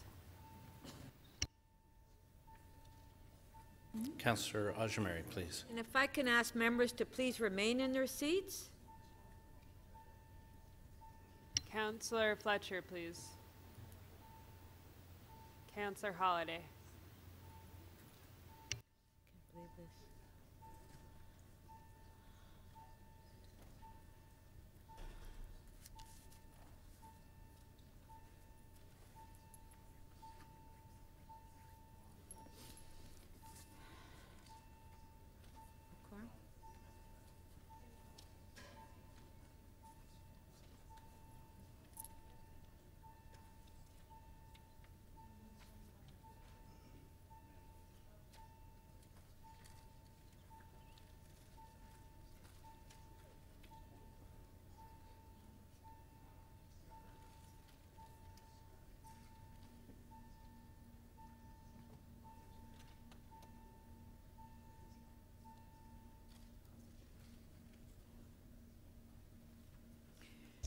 Madam Speaker, quorum is now present. There are 24 members in the chamber.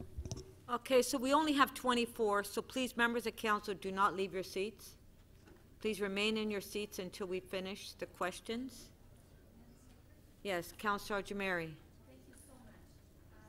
Thank you for this opportunity. I'd like to introduce to you the children from the Calico Child Care Center. They are the saints of Downsview, Calico Saints. They are part of a childcare program that I started when I was a trustee. So many of our schools in Downsview have childcare programs because of that era so many years ago. Welcome.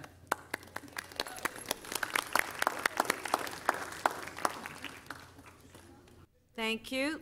Councillor Perks. Thank you, Speaker. First, of the City Solicitor. Councillor Cressy asked you some questions about the legality of us introducing a bylaw or some kind of restriction on the sale of guns or ammunition. Is it the case that there is a Supreme Court decision, Hudson versus Spraytech, that sets out some conditions where a municipality may regulate or pass bylaws in an area where the federal government regulates? Through you, Madam Speaker, the Constitution divides legislative power into two categories, one federal, one provincial. Municipal powers are all delegated through the provincial side. The Supreme Court of Canada has determined that gun control and the Firearms Act, which is a very comprehensive legislative scheme around manufacture, sale, possession, licensing, importing of guns, is proper exercise of the criminal law power under the federal side. So there is no authority for a provincial or municipal government to regulate around gun control. But the councillor is correct that there are some areas of gun legislation that are under the provincial mandate, and for example, our provincial government does regulate the sale of ammunition and hunting licenses. And so we could, and here I'm not trying to get a firm answer, but would it be worth exploring whether, say, general welfare provisions could apply and give the city some powers here? We would certainly be prepared to take a look at that with policy staff and MLS staff. Okay, thank you. My next question is to the mayor. Mr. Mayor, yesterday you met with the Premier. I've seen news reports that the Premier is talking about diverting some of the funding that he had promised for mental health supports to other purposes.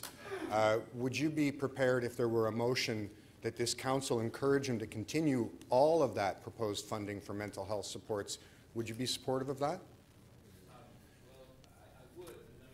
I believe that the comments he took were taken out of context. Okay. My discussions with him yesterday in the presence of the Minister Blair and the Chief of Police were in no way directed in that area, and I also understand from having made inquiries this morning that wasn't what he meant, I would be. But belts and suspenders. I just don't want to sort of cause offense there to sort of be saying, well, you said something that he actually did. Oh, I'm sure that any letter you worded would not cause offense. In answer to some questions, I believe, from Councillor Layton, the Chief of Police said that he had some uncertainty about some aspects of the shot spotter technology, in that the microphones would have to be obviously active, and he wasn't certain about who owned the data outside the 6 seconds gap. Now, I understand that lobbyists from this firm have contacted you twice and members of your staff on 2 other occasions. I'm wondering if there's any information they gave us in writing about the technology that you can share with this council so we understand it better. I must say, no lobbyists for anybody to do with them have contacted me. It's from the lobbyist registry, sir. Okay, well, fair enough. If they've contacted members of my staff, I'm unaware of it until this minute. I would only say to you that, first of all, the police board itself has asked for a presentation on this technology at its next public meeting, at which time there will be time for public input and consultation. And furthermore, the police board has asked for a report on oversight presently conducted with respect to CCTV cameras and extended to proposed shot spotter technology as well. And I think that place and that particular opportunity at the next meeting provides for an opportunity to explore all of these matters, which I'd be more than happy to see explored, but I know nothing more than that. I thank you for that. We are being asked to allocate some of our money, though. And I was wondering if you could search your records over lunch and see if there's anything the firm provided to you and the 2 times they were listed as contacting you directly, and the 2 other times they were listed as contacting you. Well, I want to be clear on the record right now. I'll go and check the records. Nobody has contacted me directly. I've never spoken in my life, heard letters, emails, correspondence, telegrams, smoke signals from anybody at that company. So when you get up in your place and say that, I'll go and check the records. I doubt very much it records any direct contact with me because there wasn't any. My concern is just, could you check the records to see if there's anything they provided you or your office that would be of assistance? I'd be happy to do that. Thank you. And yes, thank you. There's a lobby registrar for that. What are you? Councillor Davis. Thank you, Speaker. I wanted to ask our Chief Planner about the zoning changes that we made in 2008 related to gun clubs particularly with shooting ranges. Yes. I wanted to ask you what changes we made in 2008. Through the Speaker, in 2008, City Council adopted zoning bylaw amendments to restrict a number of land uses. First, to define those land uses, and then to restrict or prohibit those land uses. The 3 land uses were shooting ranges, gun manufacturing, and gun warehousing associated with guns. And so within our area of jurisdiction, as outlined by the city solicitor, understanding that we, for the most part, are under jurisdiction here of the federal government, we took steps to limit those land uses. However, there were, at that time, some existing clubs that were, I believe, still operating as legal non-conforming. Do you know how many gun clubs there were or still are in the city? So through the Speaker, at the time, the report refers to 4 clubs that had shooting ranges. That was in 2008. I have reason to believe that a number of those clubs and or shooting ranges no longer exist. And it may be that we are down to 1 or 2 of the 4 that were cited in 2008. Thank you. And to our Chief Corporate Officer,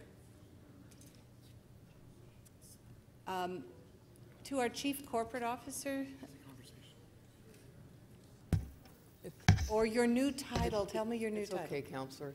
No problem. Deputy City Manager. Would it be possible for you to go out and identify these potential sites and look at the feasibility of acquiring and potentially repurposing these sites? Through the chair, if that's the direction of the council, yes, I could do that, yes. Great.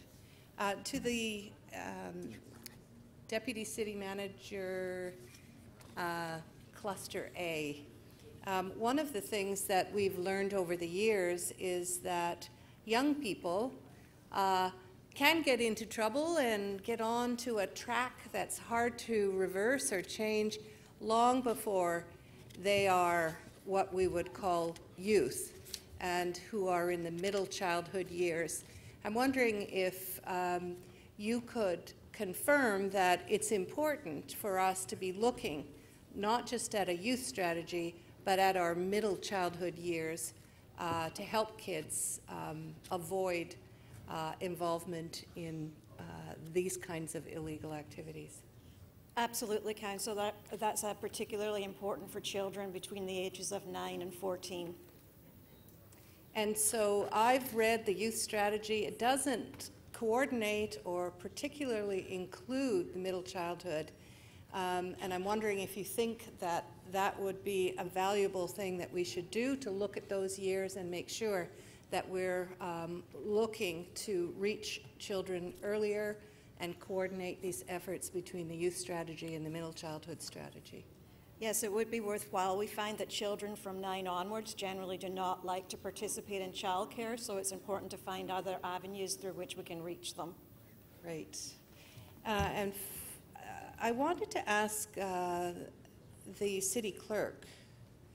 I recall being here when we adopted the video surveillance policy. It's a very comprehensive policy which regulates, sets out a set of criteria for when Video surveillance is acceptable, and it sets out as well a number of conditions around the use of the data and so on.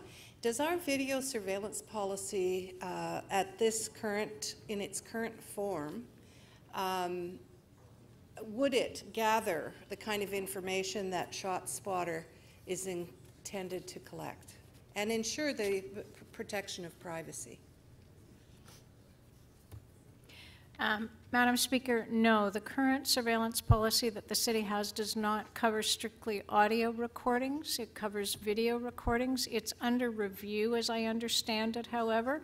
But the protection of privacy that is afforded and required to be followed by the city does apply via AMFIPA, of course. So we'd be required to apply that legislation to audio recordings in any event. No, thank you. That was your last question. Councillor Holyday.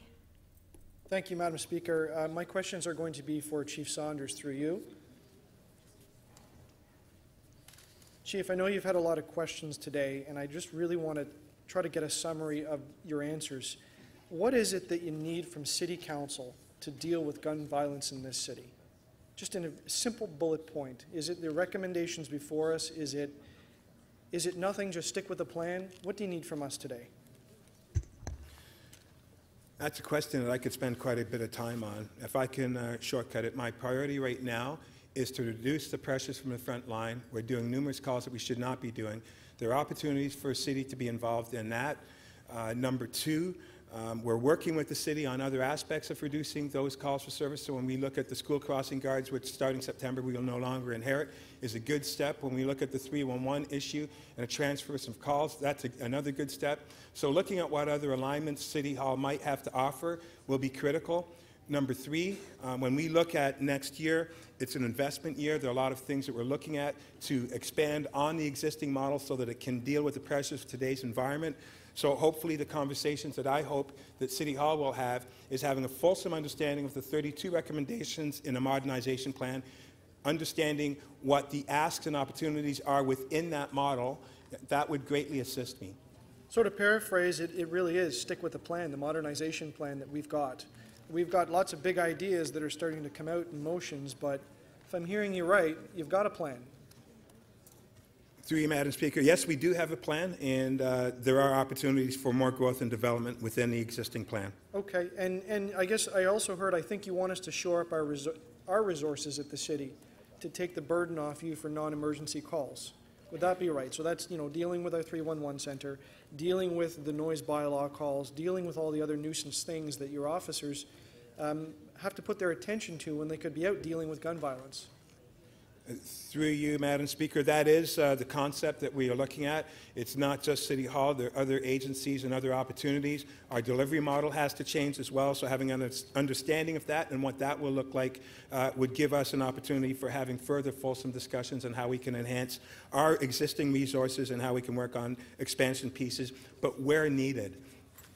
Chief Saunders, one of the questions that came from Councillor Thompson a bit earlier was this discussion about the judicial process, and you said something interesting, that there was a concern that when somebody was charged with a crime and then they were back in the community the next day, that people felt there was not legitimacy in the process. I wondered if you could elaborate a bit on that. Can you tell me, in your estimation, your experience, what could be improved in the process, and can we help you with that as a council? Well, right now we're working with the Ministry of Attorney General's office right now. It looks like they have focused on this issue, so I want to give them time to work with us to figure out how we can work and align together. But working with the city, there are opportunities where we can give a better conversation, or we can have a better conversation so that you can understand what our present issues are, what our present gaps are when it comes to deterrent factors, and what collectively a unified voice can have in helping enhance and speed up that process as we move forward. Before us is the funding for the ShotSpotter technology, and that came at the recommendation of the Police Services Board. Are you fully supportive of acquiring this technology? Through you, Madam Speaker, it was my idea, so I fully support it based on the conversations I've had with other urban cities, the results that I have seen and heard, and I think that it will have benefit. It will enhance community safety, it will enhance officer safety, it will make our community safer. Thank you very much, Chief. Thank you. Mayor Tory. I think that's the last question, I think, right? No, there's one Oh, I'm sorry. I apologize. I'll wait till after. Okay. The last one is Councillor Perruzza. Thank you, Speaker. I'm just going to lump my questions into one so that we make it a little quick. I know we're into the lunch hour. My questions are for the Chief. So the thing that I hear often, for example, is people will hear a gunshot, they won't call you, or they won't call the police, they won't report it, they hide from it. They see a drug deal in the stairwell, they know what's going on, they'll stay in their apartment, they won't call you, they won't get involved. They will see an incident, they basically leave, won't call you, won't come forward, won't engage with you on what they saw and what they heard. Basically, I'm going through the list of your sort of recommended, set of things that you would like on top of your modernization. In terms of developing and building that relationship with people, because there's always someone present, someone always sees something, and it would make your job so much easier and our lives so much safer if we could assure people that they would, if they came forward, that they would be safe. And the last component of the question, maybe you can lump it all in one answer, is how effective is it when you offer up a reward in terms of getting information from folks, and what could we be looking at in that area to make that part of your work, that part of the relationship, work better? Through you, Madam Speaker, thank you for asking that question. It is a multi-layered answer, and I could go on for a great period of time with that. First and foremost, the vast majority of public are cooperating with us, and I say that with all due respect. It is whether or not that is information, intelligence, or evidence, because they each play a different role. When we get the information, when we get the evidence, it gives us an account as to what is happening. So the Toronto Police Service is well plugged in with who is doing what, but bringing it before the judicial system, that's where the cliff point is. People have to make that ethical decision on whether or not they want to compromise their safety when it deals with street gang subculture violence. Because if one person shoots another person, there are 8 members on that other team. What about those other 8 members that are still going to be within the community? Because one of the complications are with street gangs, it is geographical. They live within that neighborhood. Once disclosure occurs and defense has an idea of who said what protections are offered to the community.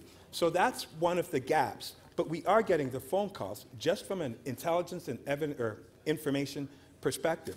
So having a look at what the laws are right now, do they conform with today's environment when it deals with street gang subculture?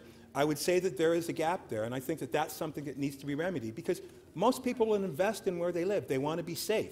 But if they're genuinely scared because of the existing template that exists, then let's have an open, honest discussion about that and figure out what the right solution is, what the right resources are going to be put in place so that we can maximize that.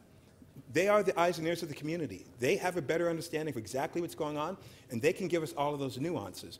But there lies the problem. Well, I guess that sort of provokes another question, and I apologize. For example, we had an incident in my ward where someone came over a fence, and there were a bunch of kids playing, and over the backyard fence, shoots into the backyard with the kids playing there and takes off. This family and those folks now don't feel safe because it's, as you say, there are some other people left behind that could take issue. we have nothing in place. A local police officer basically paid out of their pocket to put that family and put those kids up in a hotel for a couple of days, take them out of the unit. Why is it that we have nothing in place that can deal with those issues when those incidences occur, and we can make people feel safe? Okay, that was your last question. And through you, Madam Speaker, you are correct, which is why when I spoke over the past recent weeks on what this issue is, if we are going to get it right, it is the ability of understanding the complete bandwidth and equal resourcing from all aspects. Everybody has to take ownership. Everybody has to be a willing participant in solving the problem. So to answer your question, there are gaps within the bandwidth. What do we do to identify what those gaps are, and what are we going to do to fix those gaps? Historically, it's a police issue, fix it, but I know that through conversations I've had with councillors and with all levels of government, there's a different approach that is taking place right now. I'm excited at those opportunities. I think we're moving in the right direction. With the funding and with this thought process, from a collective perspective, I think our outcomes are going to be more successful than they were in the past. Thank you. Okay, Mayor Tory. Madam Speaker, I just wanted to clarify the record on something. He's not always right, but on this occasion he was. I'm referring to Councillor Perks through you, Madam Speaker, that it wasn't smoke signal or a semaphore, but there was in early 2015 some meeting, and I was quite emphatic in my response because I thought he meant recently, and I've met nobody from this county, but apparently somebody was in to see me in early 2015.